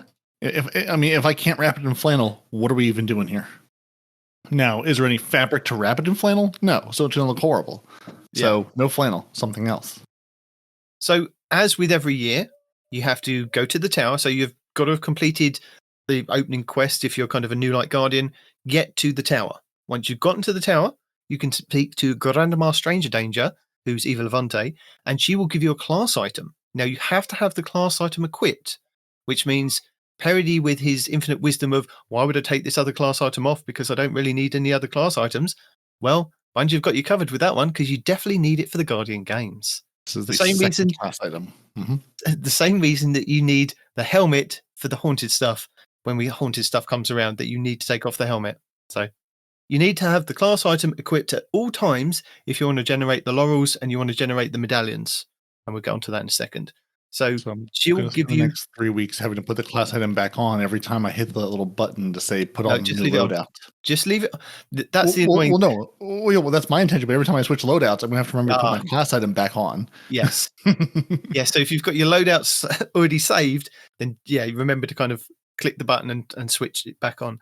And the other thing is, I think we found out last year is that previous class items that you maybe already have in your vault from previous years don't seem to work in the current event. This could be changed this year, but what we found out last year, I think, is that you can put it on, you can look pretty. So if you came first with the Titans many moons ago, or with the Warlocks last year, I think it was Warlocks last year, or Hunters. Anyway, whoever won last year, you can't put that class item back on to generate the stuff because it has to be the new one that they give you this year. Have we all got that sorted? Good. Delete the old stuff, use the new stuff. Got it. No, don't delete it because the old stuff may be gold. That's vault space. Nope, delete it. You don't need it. No. Let it go. Let it go, Nitedemon. Let it go. I'm sending Dado to your house to let it go. He's not coming over, I tell you. I've locked the doors. I've set the alarm. He's not coming in. So you need to have that on, your class item, to do the quests and get your medallions. And the goal of Guardian Games All-Stars, the same with all Guardian Games that we've had over the last couple of years, is your class must win the majority of days during the 3-week-long event that can only be done by depositing a ton of medallions. So there'll be a big podium in the tower that once you've got some medallions in your kind of, I think you have a treasure case, don't you? Evil Levante gives you a treasure case, and it says you can have up to like, I think it was 3 platinum, 5 gold, and 10 silver, and so many bronze. Once you hit the max on those, I mean, you can go over if you want, but you won't get the medallions for it. But once you kind of bank, if you've got enough medallions, go to the tower, deposit them over and over and over and over and again. You'll get some blue weapons, you'll get some infusion fuel, you'll get some legendary stuff.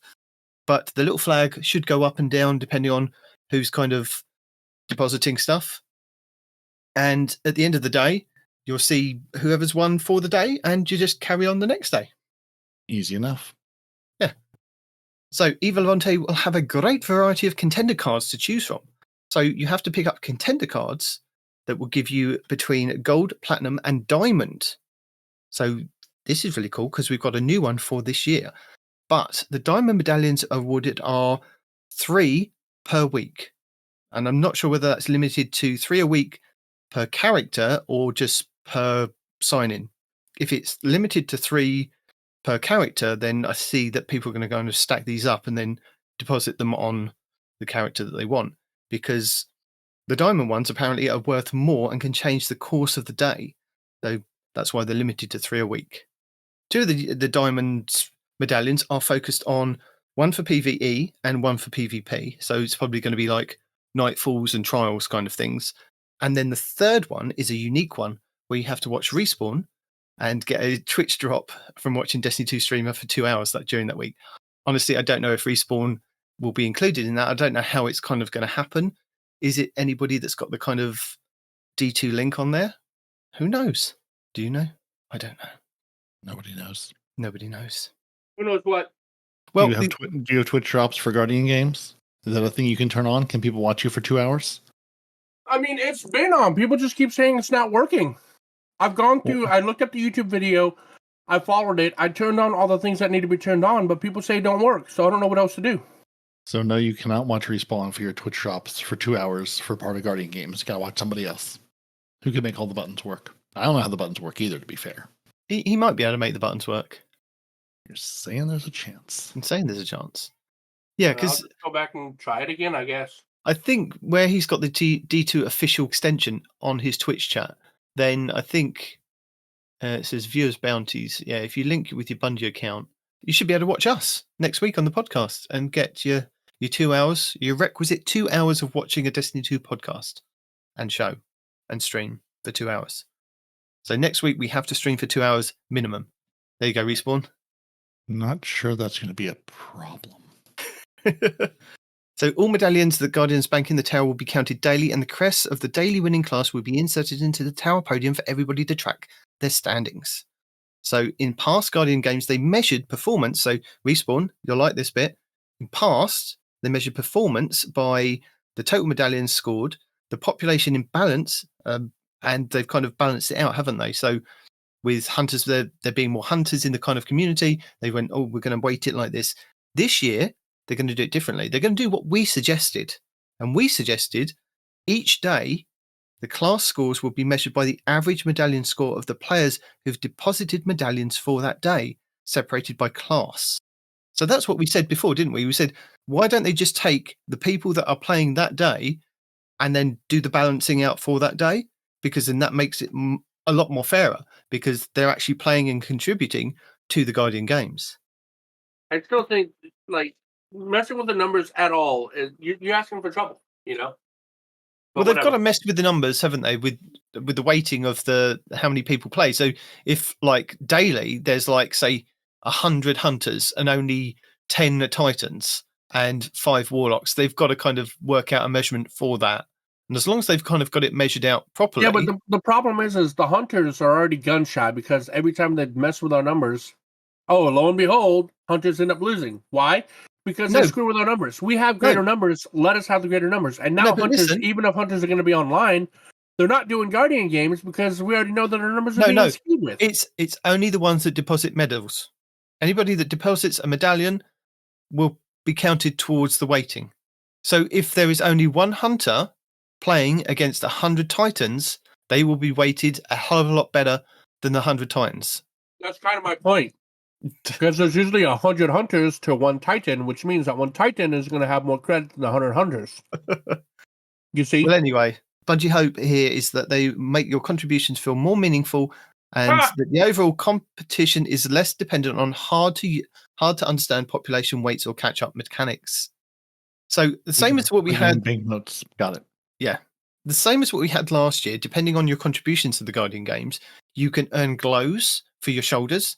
So on one side, we had the PvP glow, and on the other, we had the PvE. So we had kind of the sword and the shield if you'd done your Nightfalls. And I think if you did a GM, I think you've got it, I think with the platinum score. And then you could jump up the different tower things and unlock the different chests as you went up, didn't you? And the same, so you did a PvP side and a PvE side. So you're going to get that again this year. And your shoulders will glow with your weekly permanent Nightfall playlist and the Supremacy and Gambit. So that's the second shoulder. So you can either play Supremacy or you can play Gambit. So that's cool. And it'll be bronze, silver, gold. At the end of the event, the class that wins the most days will be crowned the winner, and their class item will change to gold until the next year's event to remind everybody how much they persisted in playing. And then we get some fireworks. And second and third places will also see their class item change to silver and bronze, respectively, and they can still enjoy the fireworks as well, because it's a friendly competition after all. Very friendly. Yeah, okay. I don't even care about the Guardian games. I just want my hoverboard. My hoverboard that's going to try its best to take me away from my Dragon Sparrow. Okay. So you're going to care just a little bit about the Guardian games. Do we have to do anything to get it? Is there a requirement? Yes, you have to just existing. No, you have to complete weekly quests, and there are 2 weekly quests by earning high scores in the Guardian Games All-Star Special playlists. The first quest is called Shoot to Score, and it involves Zavala, who asks you to get medallions and points by diving into the Nightfall playlist. The Recreation playlist is just chill and good practice for strategies, and then the competitive playlist is for serious business to earn high scores and to be ranked among the best of the best of the best of the best.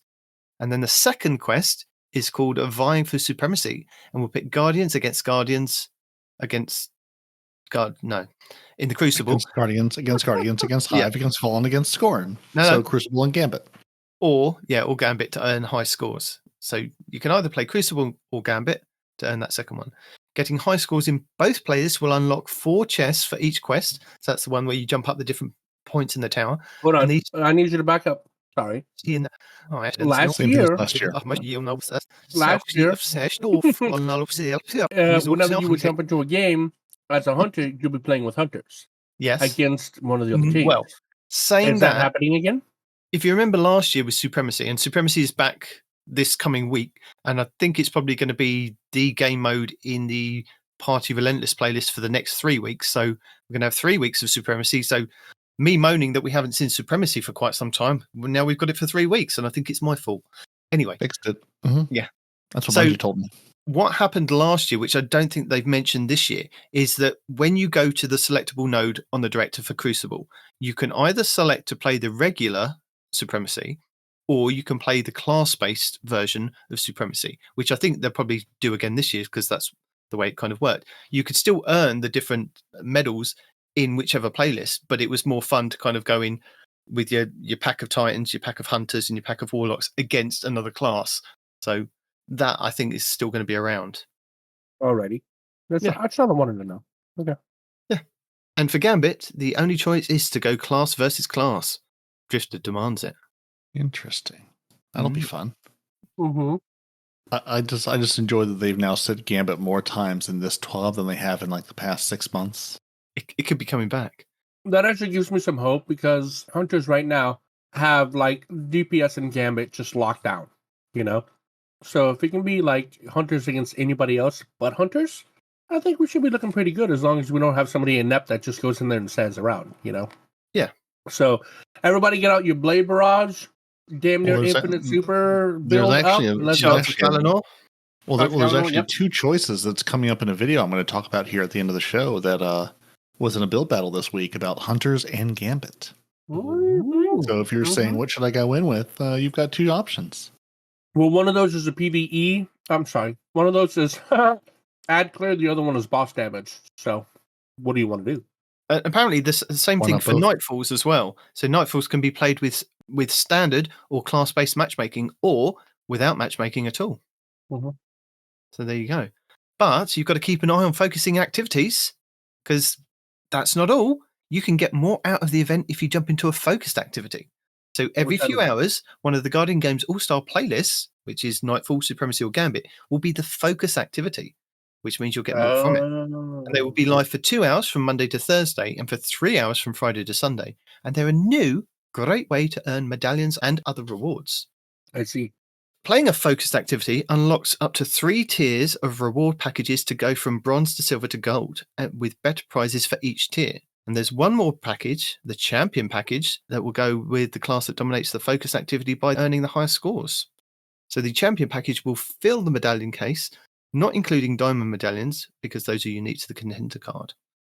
But don't worry if your class doesn't win one focus activity. There are several chances to do so, and the director will show you exactly when these activities start so no one misses out. But we do have a new weapon, as Peroty and I were talking about it earlier, the Hullabaloo, which is an arc compressed waveframe heavy grenade launcher, which is exciting. Yeah, I love me some waveframes, and we've only got right now one heavy waveframe, and it's, I think, Strand, isn't it? I don't know either. I'll have to go back and check. But this is an arc, Okay. and it's another waveframe, and it does come with chain reaction, which is amazing on a waveframe. But then they're like, oh, it also has Volt Shot. But Volt Shot is great for like a single load grenade launcher, right? But for anything with a magazine that you have to reload, and that reload takes as long as a grenade launcher, as a heavy grenade launcher, I mean, Volt Shot is less desirable, right? I'd rather a different damage perk. But, well, Bungie say different. Bungie say Volt Shot in third column with chain reaction in the fourth. Right, I know.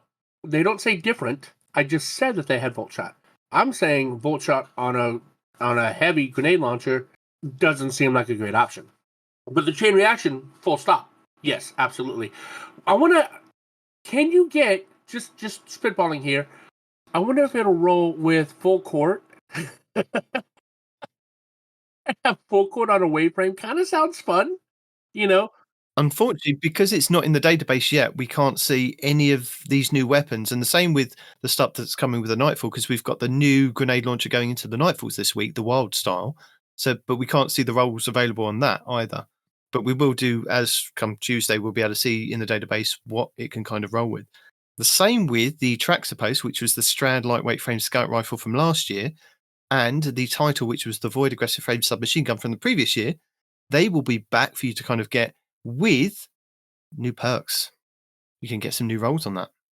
And on top of those rewards, Respawn, there's a new Guardian Games All-Star Memento, and you'll have a chance to earn these custom items when banking gold and platinum medallions.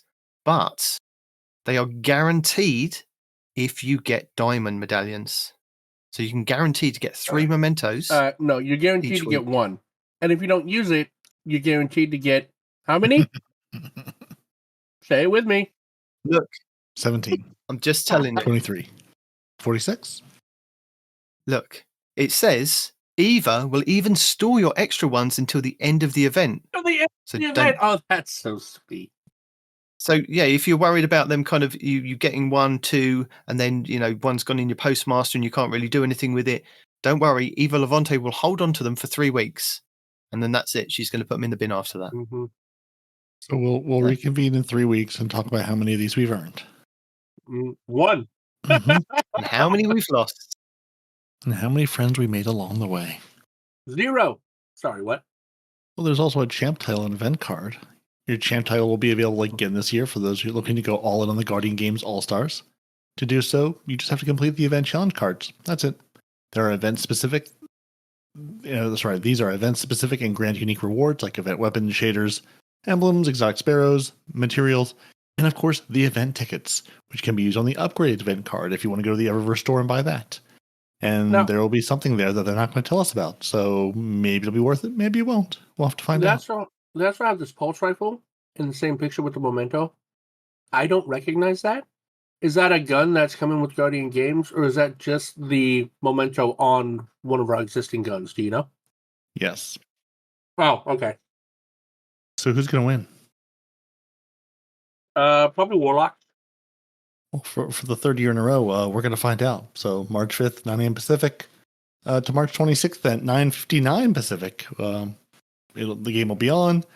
We're also supporting the Direct Relief and International Rescue Committee through the Bungie Foundation, and you can make a fire team of up to 6 members to participate in one or both of the available categories. The technical categories include the total number of medallions dunked by each officially registered team during the games.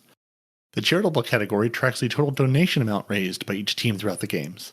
And the top 4 winning teams in each category, so 8 in total, will win these amazing prizes.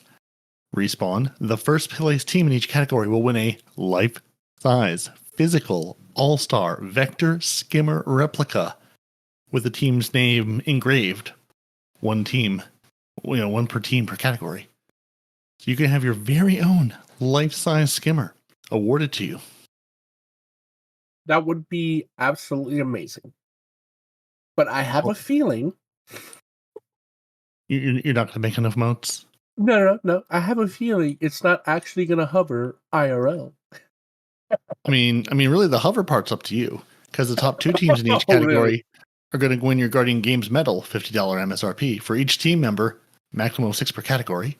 Your top 3 teams are going to get the Binary Cascade emblem codes for each team member, max 6 per category. And your top 4 teams in each category will win a $50 discount code to the Bungie store. So take $50 off of any of your lovely Bungie store things, like all the things you've been waiting to buy. Now's your chance. And as an extra incentive, all players who donate $10 or more to their favorite team will earn the amazing and brand new Together in Contribution emblem. And every $10 you donate earns you another emblem. So, what do we think? Do we like this emblem of the ancient fresco floors that were recently unearthed in Pompeii? No, it looks very Celtic. I wish you didn't say that, because I was going to say, no, I don't like it. But now if I say I don't like it, now I sound like a racist. Thanks for that. How is that racist? Because it looks Celtic. I don't think you know how any of these words work. Listen! This just looks like something that was like recently like unearthed, and like, a city lost to time, and they like unearthed these frescoes, like, we found this ancient Guardian Games relic from the Dark Ages. Right? What's that? SRL? Does anybody know what SRL means? What is that? Is that some cryptic code for something that we'd never heard of in Destiny so just 2? random loadouts. Right?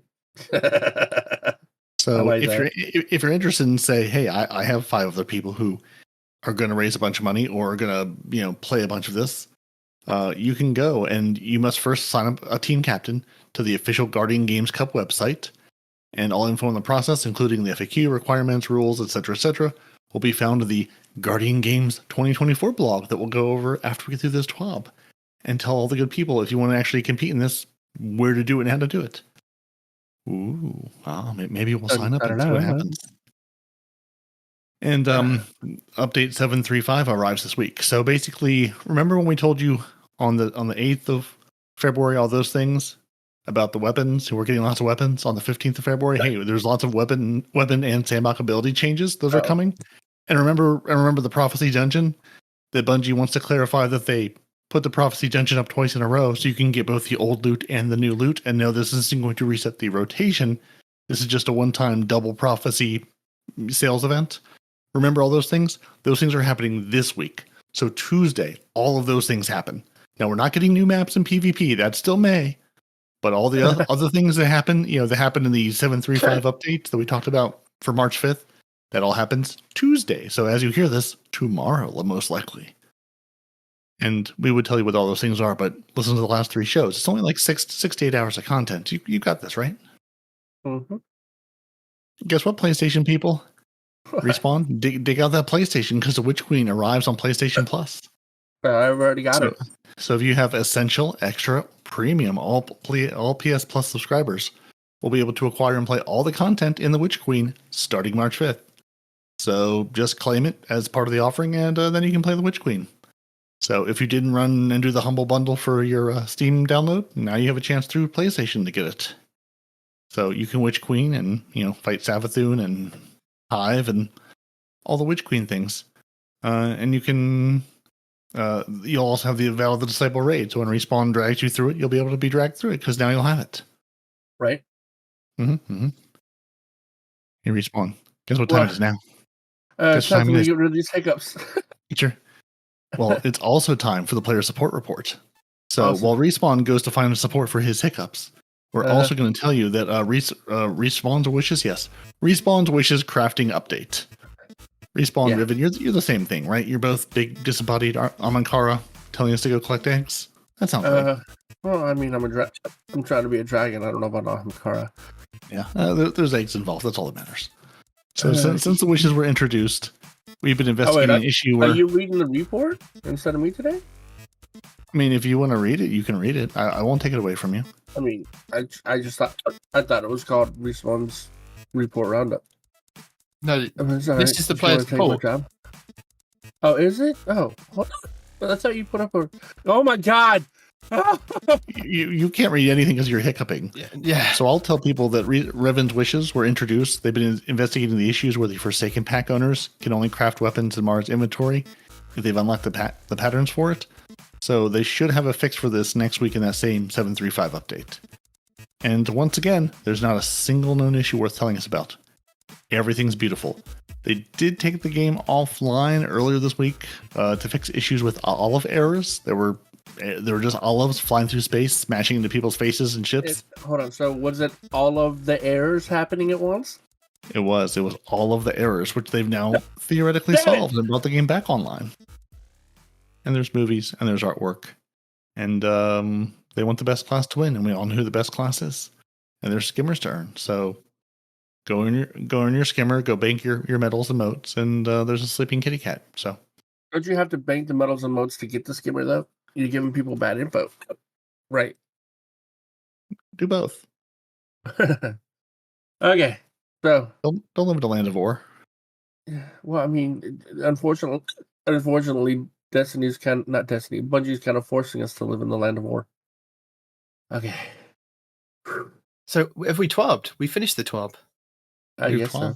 We've twabbed. Oh, that's good. Yeah. I'd like to give a shout out this week to my new BFF. I don't think he's even going to listen to the show, but my new BFS is Granimus. He's a lovely guardian that I met yesterday whilst doing the Last Wish. And he didn't understand why I wanted to be friends for life with him, but I said, we just need to be friends for life. So I sent him a friend request. He immediately rejected it and then panicked because he said, I've accidentally rejected it, then couldn't accept it when I sent him a second one. And I think he felt bad. So he did accept my friend request. So now we are friends. We are BFFs. I don't know why you want to be friends with him either. What, is there a story behind this? Is he also British, and did the accidental rejection send him into a spiral? No, he was Irish. And what made me laugh is that when most British people don't understand what somebody's saying, they say, are you speaking Irish or something? His one was when he couldn't understand what I was talking about. Am I speaking Greek? And I was like, I love you. You're amazing. And we need to be friends. But that's a common thing here in America, too. We say someone's it might as well be in Greek. That's just a common thing. You've never heard that before? No. Oh, okay. Yeah, no, that's a thing. Anyway, me and him are friends now. Yeah. He's my BFF. Is that why? Because he said you were speaking Greek? Well, I just knew that we had to be friends from that point on. So, but that's the reason why. I'm not judging you for your reason. I'm just asking. Is that in fact the reason? No. And did you finish Last Wish? We did. And it did. I watched them. I was jealous. I wanted to join and I couldn't. Well, the funny thing was, the day before, Blue had set up a Last Wish run, and I logged on, and I was just doing some stuff for the show. And he sent me a request, said, come and join us and play. I was like, oh, okay, I'll come. And they were at Morgoth, and we got through, and we did the thing. But it took about 3 hours plus. From Morgoth, this is when I joined them. It took about 3 hours plus. And I was like, oh my God, I don't really want to have to do that again. Didn't get the 1K voices. But it was a good learning experience because there were a lot of people in there that didn't know what they were doing. And for me, it just kind of reaffirmed all the different things that I kind of picked up along the way of how to do that raid in a specific way. So who read the map then, if nobody knew what they were doing? That was fun, trying to explain how to read the map. With people, you get there and everybody goes, I don't know how to read. You're like, oh no. I mean, I've done it before, but as we all know, respawns left and rights gets mixed up. So I'm not the guy to do the map. I'm the ad glue guy. Just let me hang on the corner and shoot things. Just let me be me. Well, you see, I thought I'm going to try Fireteam Finder again because I've been dabbling with it over the last couple of weeks, and we tried it the other week and didn't really get far with like people not having mics and various different things with like dungeons and Nightfall. Surprisingly, yes. And then this week I thought, well, I've got about 3 hours on. Nobody else was on, so I thought I'll do a Fireteam Finder. I'm going to set up a raid. I want to go and do the Last Wish again because I want to run it through with my Warlock and see if I can finish off doing that Hawthorn bounty where I can get another red border to drop. Because I'd already got 2 red borders to drop while I was with Blue the day before. And I thought, well, the more red borders that I get to drop, the less that I kind of have to use my wishes on. So this was my thinking. And then, as luck would have it, next week, this week that we're kind of coming up to with the Guardian Games, first week, Last Wish is going to be the Farmable raid for that week. So that's a good week for me to kind of get in there and do some more stuff. Anyway, set up this raid, load in. I put mic required. I summoned the team. We went in. There was only one person talking. So him and me made friends. And we then backed out of it, got rid of everybody else. We kicked them all. And I reposted and got more people in. And he was talking me through of doing, getting people into the fire team. So when you see that they are selected, that they, even if they've readied up, if you go onto their name individually, you can invite them to your fire team that they will then join you in orbit without having to click the button to say, pull all your team together. So you can actually speak to them before you go into a raid or a dungeon, whatever you've kind of got set up to see if they've got a mic. So we did that, and process of elimination, it took us about 15, 20 minutes more, but we actually got a team with all mics, and Ramos joined us, and he was fantastic, really did help. And we got it done in, I'd say, about an hour and 20 minutes. It was really, really quick. They were really, really fast. They taught me how to do the reading. I don't know how to say Antumbra or Pentumbra, whichever one is which, but I could read the symbols, tell the guys which symbols were, and then they deciphered whether it was Antumbra or Pentumbra, and I just went with that. So, but then what was different with them was that the guy that read the symbols that had to go and get the ball and do the dunking, whereas the team that I did with Blue, there was guys reading the symbols, and then there was guys that were doing running. So, you know, swings and roundabouts. Swings and roundabouts, indeed. Well, I'm glad you got through it. Yeah. Did you get anything out of it worth writing home about? Well, I got a couple more red borders, and because I completed the quest from Hawthorn that you can pick up each week, and I didn't realise that you can go to Hawthorn each week, pick it up on all your characters, and whichever character kind of gets through it, it will complete and give you a red border for a weapon that you don't have for the Last Wish. So even if you don't get any through doing the raid, you're guaranteed to do one if you do all the encounters. So that was quite good. So I managed to get a red border from that. It kept giving me supremacies, and I don't understand because I'm not a sniper main, but it kept giving me supremacies, and I think I got 2 red borders supremacies from that, which was quite funny.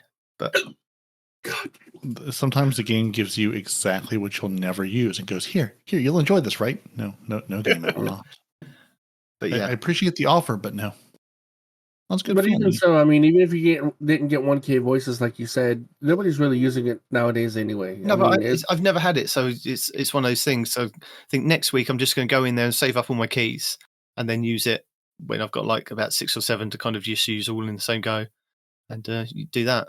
But yeah, I mean, it was a great learning experience for kind of the Fireteam Finder of how to use the Fireteam Finders, because when I summoned everybody, before I summoned everybody and we got everybody into my fire team by just clicking on them and inviting them to join my fire team, found out they had a mic, we could then just select the activity from the director, and then they stayed in the Fireteam Finder.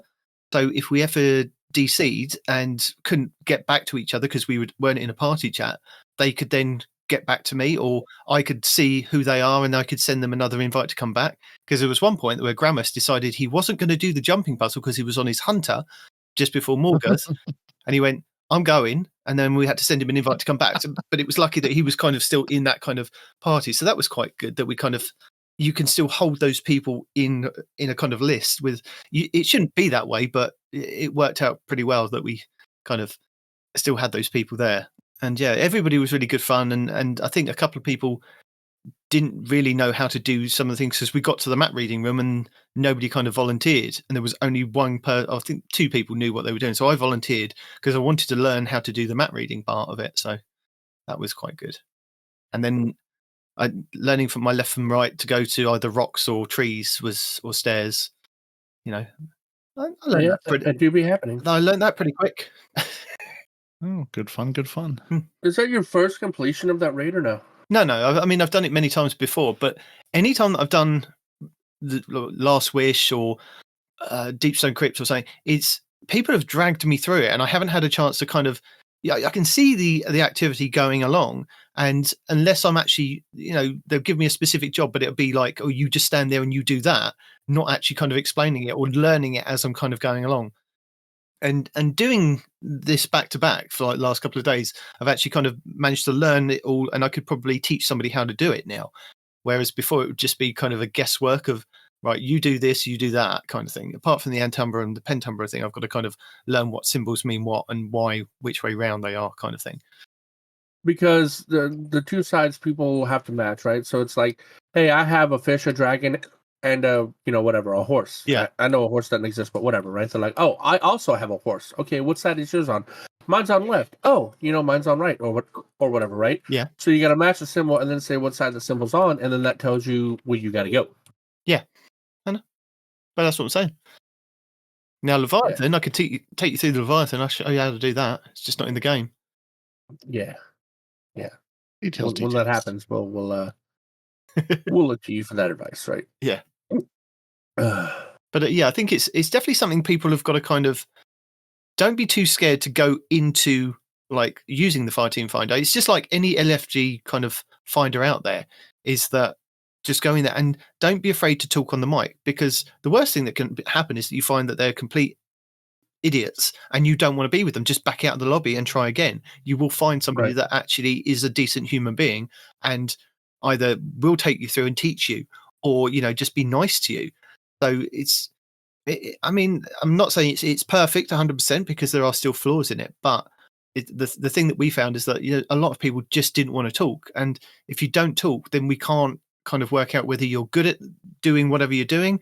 It's just not going to work if you can't communicate through doing the raid. So, and it's not even about that. Communication is a big part of the whole thing, So if you're not communicating, it's not impossible, but it is very difficult to do a raid without communication. You don't know who's going where. I mean, and some of these raids you have to communicate just because, like, hey, what planet? What planet do we need to go to on each side, right? Well, mine was back left, or mine is front right. So you have to communicate. Otherwise, you physically cannot beat that part of the raid. Yeah. I mean, you can type it in the chat or whatever, but honestly, who's reading the chat during a raid? Unless you have to. Yeah. Yeah. So. But I haven't. Oh my God. I haven't got any videos this week. I have got what I do. I have said a couple of times about the Firing Range podcast, which had Mercury's going on to discuss about the changes coming with PvP with the last 2 TWABs, and there was quite a lot of insightful information. I mean, he did go over Bungie's reasoning for them moving Crucible into more kind of into the kind of the checkmate, but not the original iteration of checkmate. They also discussed the new game mode, I think Collision, where he was saying there is no mercy rule with Collision. So this is the one with the giant kind of king of the hill point that you can go and capture. But he said if you can kind of stop people from capturing it and getting the points, you could kind of come back from a 99 loss to a win. So there is no mercy in that. And there was loads of other things that he discussed. I think like he alluded to Prometheus Lens being very good in Crucible at the moment and being even better with the changes coming on the 5th. But take a listen to it. And it's definitely well worth a listen. There's a lot of numbers in there, but then there's also a lot of cool nuggets to kind of pick apart and go, oh, that's interesting. I might kind of utilize that. So that's my thing for this week. Who's next? I actually did have a video. Yeah, tell us about your video. Okay, I can't talk right now. I'm dying. I Before tried to you put it in the die, host chat, but a lot of stuff has been moved since I put it there. Where's my link at? it's sitting in show notes. Just scroll up a ways. Oh, it's above that. Okay, there it is. All right, so much damage, right? So, I whenever I'm going solar, I use the Blade Barrage loadout, which basically just keeps giving me back my Blade Barrage all the time because constant supers is a lot of DPS. However, somebody showed me a build with the, believe it or not, Tommy's matchbook, where I actually have more survivability rocking a Tommy's matchbook build than I do with my normal Blade Barrage build. Because all the burning, all the ignitions, all this other stuff gives you near constant uptime on your healing nade and your dodge, right? And you're going to be using the Wormhusk Crown compared with the Tommy's matchbook, which the Wormhusk Crown gives you about 66 HP on a dodge. So I mean, it's not a full bar; it's about a 30 bar. But when the gun is constantly putting you in the red, it helps, right? And then again, also having that healing nade up all the time helps. But here's the thing. Here's the thing. By the time all the moving parts are working as intended, that Tommy's matchbook is doing like 130 plus damage percent per shot, and it's just deleting like everything you come across, man. And so there's a build with that. The beginning, what it is the dude's name is Mactix, right? And he does this segment where he's like, will it build or whatever, right? And people send in their builds, and he critiques it and then tweaks it in such a way that it could be better, right? Well, my build isn't exactly like his because I also made a couple of alterations to fit my playstyle. But by the end of the video, he shows all the moving parts that he put in place to make this work, and you have a tremendous amount of damage, and you have really good survivability. And in order to test this, just throwing myself into the fire, as it were, right? Literally speaking, I immediately went into a Grandmaster with this build, and it was kind of amazing, And because of the seasonal artifacts and how everything works, being able to ignite and scorch targets allows the Tommy's matchbook to handle any kind of a champion except for barrier, right? So you have something on for barrier, but Tommy's matchbook is going to take care of unstoppables. It's going to take care of overloads. It's going to take care of all that stuff just because of the scorch and the ignition and all that other stuff that it's doing passively and very often, right? So it was great in the Nightfall. I took it in the Nightfall, and the first time I was still learning how all the moving parts work, and we got about halfway through, and then we died, mostly because I hit an invisible wall, and I died at a crucial moment during a jumping puzzle. But aside from that, which was not the build's fault, it was mine, we went back in, and we finished it first try with this build working as intended. And I was like, I wouldn't have thought that a Tommy's Matchbook build would have this much healing and this much survivability. And I know you're probably saying, oh, well, it has to because Tommy's Matchbook. And you're right. But it doesn't matter if it has to. It does, and it works, and it's amazing. You have survivability, you have damage, you have all kinds of shenanigans, and it was amazing. So we're going to post that in the chat, and give it a shot, you hunters out there. I probably forgot to say it was a hunter build. And yeah, because, I mean, Titans can already heal with Tommy's Matchbook, so, and then Warlocks can also heal with Tommy's Matchbook, so that's not a big deal. But Hunters healing with Tommy's Matchbook is kind of a big deal, and I found it very interesting, and I actually kind of really love the build. And now that I'm on my Infinite Super Spam build, I'm feeling the lack of healing options as I go through, if you're watching the show, this current Grandmaster Nightfall. I've already died a few times because with Tommy's, I was used to having a healing at the ready almost at all times. Either I have my dodge up or I have my grenade or both, just near constantly, So I highly recommend for my hunters out there, give it a shot. It's quite fun, and I think you'll be pleased. It's definitely it's a strange one. Healing Tommy's Matchbook, super damage. I'm gonna outlive you while I delete your health bar build. and I'm so sorry about the hiccups, guys. And I know this has to be irritating the hell out of some people, but I don't know how to get rid of them. I tried holding my breath, drinking the water, being upside down, all that stuff, and nothing's working, and I still have the hiccups. So you can be upsetty spaghetti if you want to, but just know there's nothing I can do about it. So sorry. Did you try standing upside down while drinking the water, while playing the jam? That sounds a lot like waterboarding, and no, I didn't try that. Okay, well, I mean, just checking. So I'm going to go back into the past. I'm going to take you back to the 25th of February, when this man, no one responds in real life, also wanted to talk about. Jez made a video of his wife playing Destiny with no help from him, and yes, it's funny, but also shows how much we take advantage of inherent D2 knowledge, as Destiny does almost nothing to teach new lights how to play the game. It doesn't even show people how to swap to heavy or manage your subclass loadouts, including how you need ability power to do stuff and how ability power recharges. Definitely worth a watch. Mm-hmm. So that was Jez, last week saying what D2 is like for my non-gamer wife, and I assume threw her to the wolves of D2 going, play it, see how far you can get. He did, and absolutely, he stood by his word. He did not help her until threat of her not playing anymore was a reality, right? So she's like, if you don't help me, I'm not playing anymore. And he's like, all right, well, here's some things you missed, right? But until she actually full on had a fit and was about to quit Destiny, he was just sitting there quietly watching her go through this. And the funniest part is, like, she had to learn how to do all kinds of stuff on her own. And the next day when she logged in, they told her how to do all the things she already learned how to do on her own. And by her own words, she's like, where was all this stuff yesterday? So it is very informative as far as like how our community functions, but it's also really hilarious just watching a non-gamer play Destiny. So if you're looking for a good giggle, this is a video to watch for sure. Yep. Clocking in at a non-Deacon approved like hour and a half, I think. Yeah, the longest there you go. Jez video I've ever seen. Okay. Grab your popcorn, sit back and enjoy. Yeah. So there are a couple things I watched this week that I want to talk about. The first is what I alluded to earlier.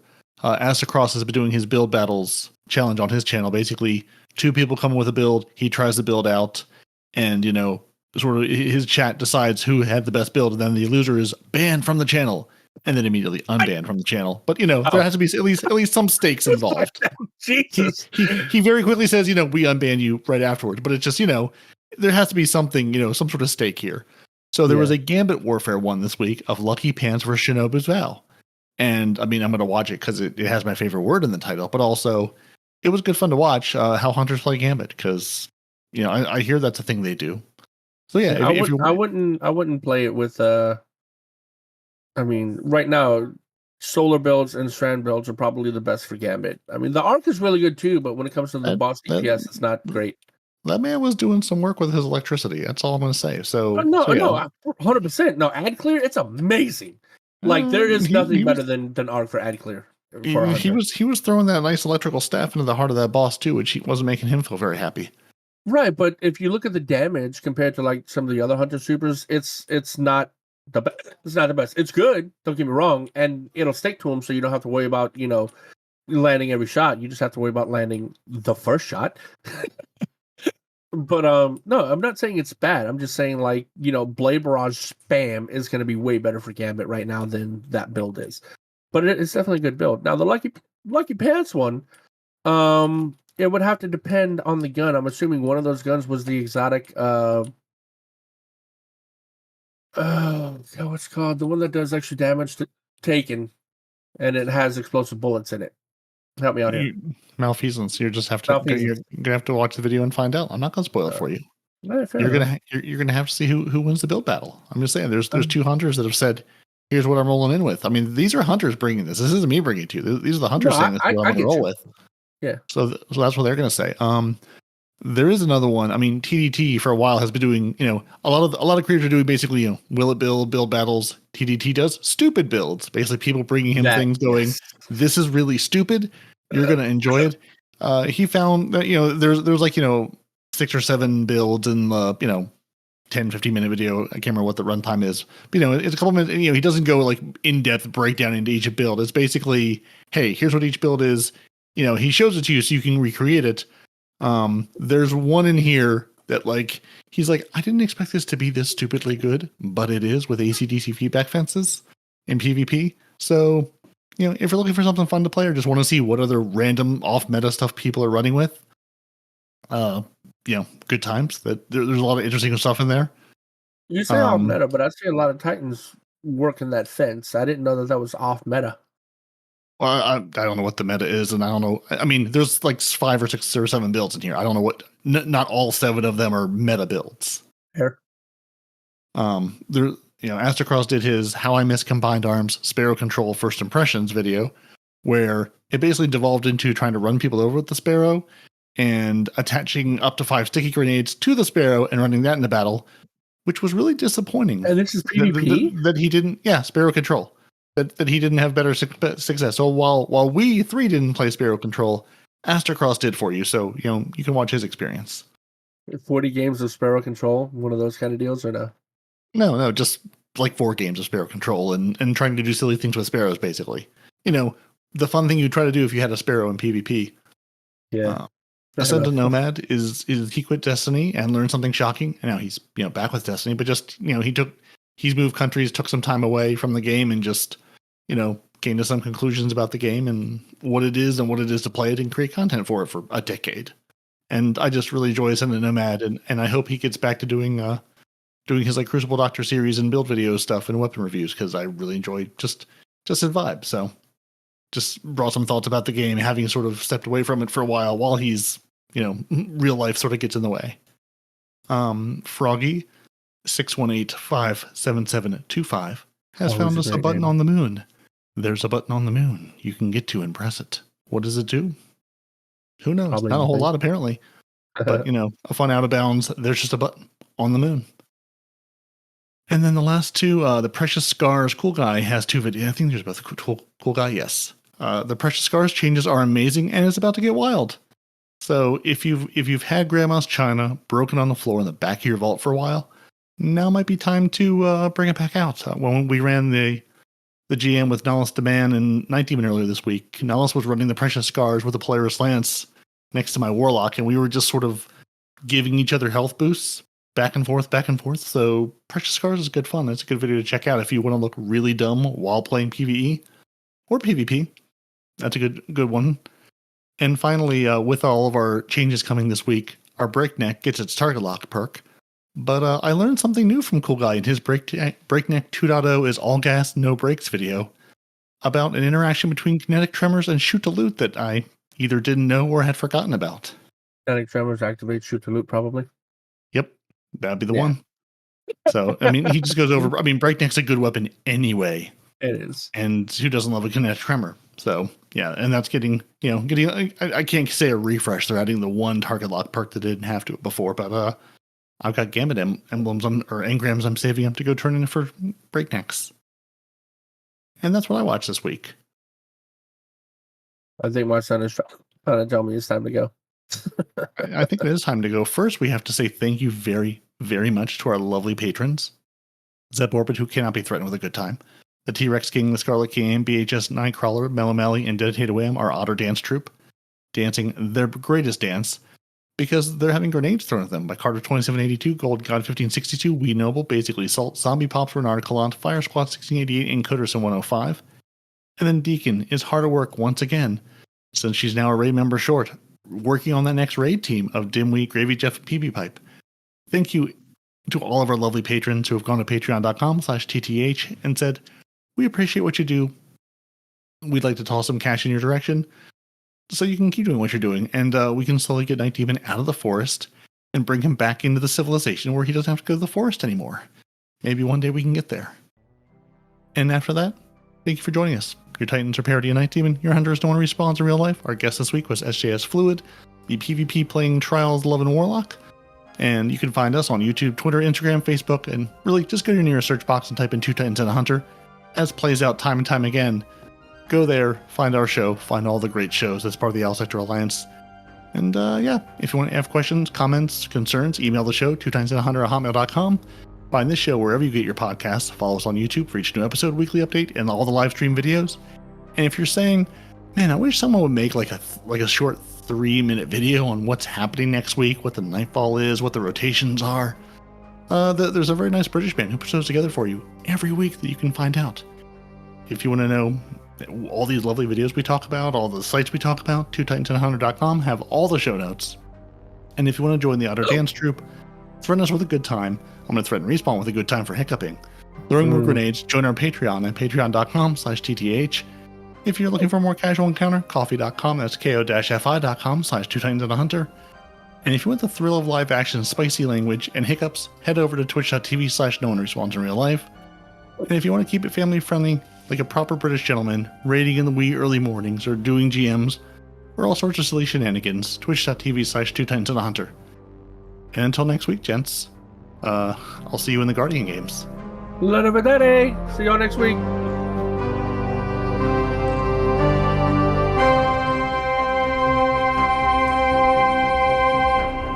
Two Titans and a Hunter, a Destiny 2 podcast.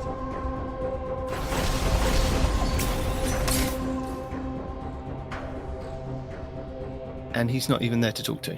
I'm here. I'm just trying to feed a child, 3 dogs, and 5 puppies, but I'm here. Feed the dog to the puppies, and the child to the dog. And then have the child just watch them. Yes. The child can take care of this. Just throw the food on the floor and let's see who wins. Yes. And this is a guy that has like 13 children, by the way. I told you it works. I've got the kids, I've got the dogs, and I've got the cats. I'm telling you, if you throw the food on the floor, it's the survival of the fittest. Yeah, he's speaking from experience. Yeah.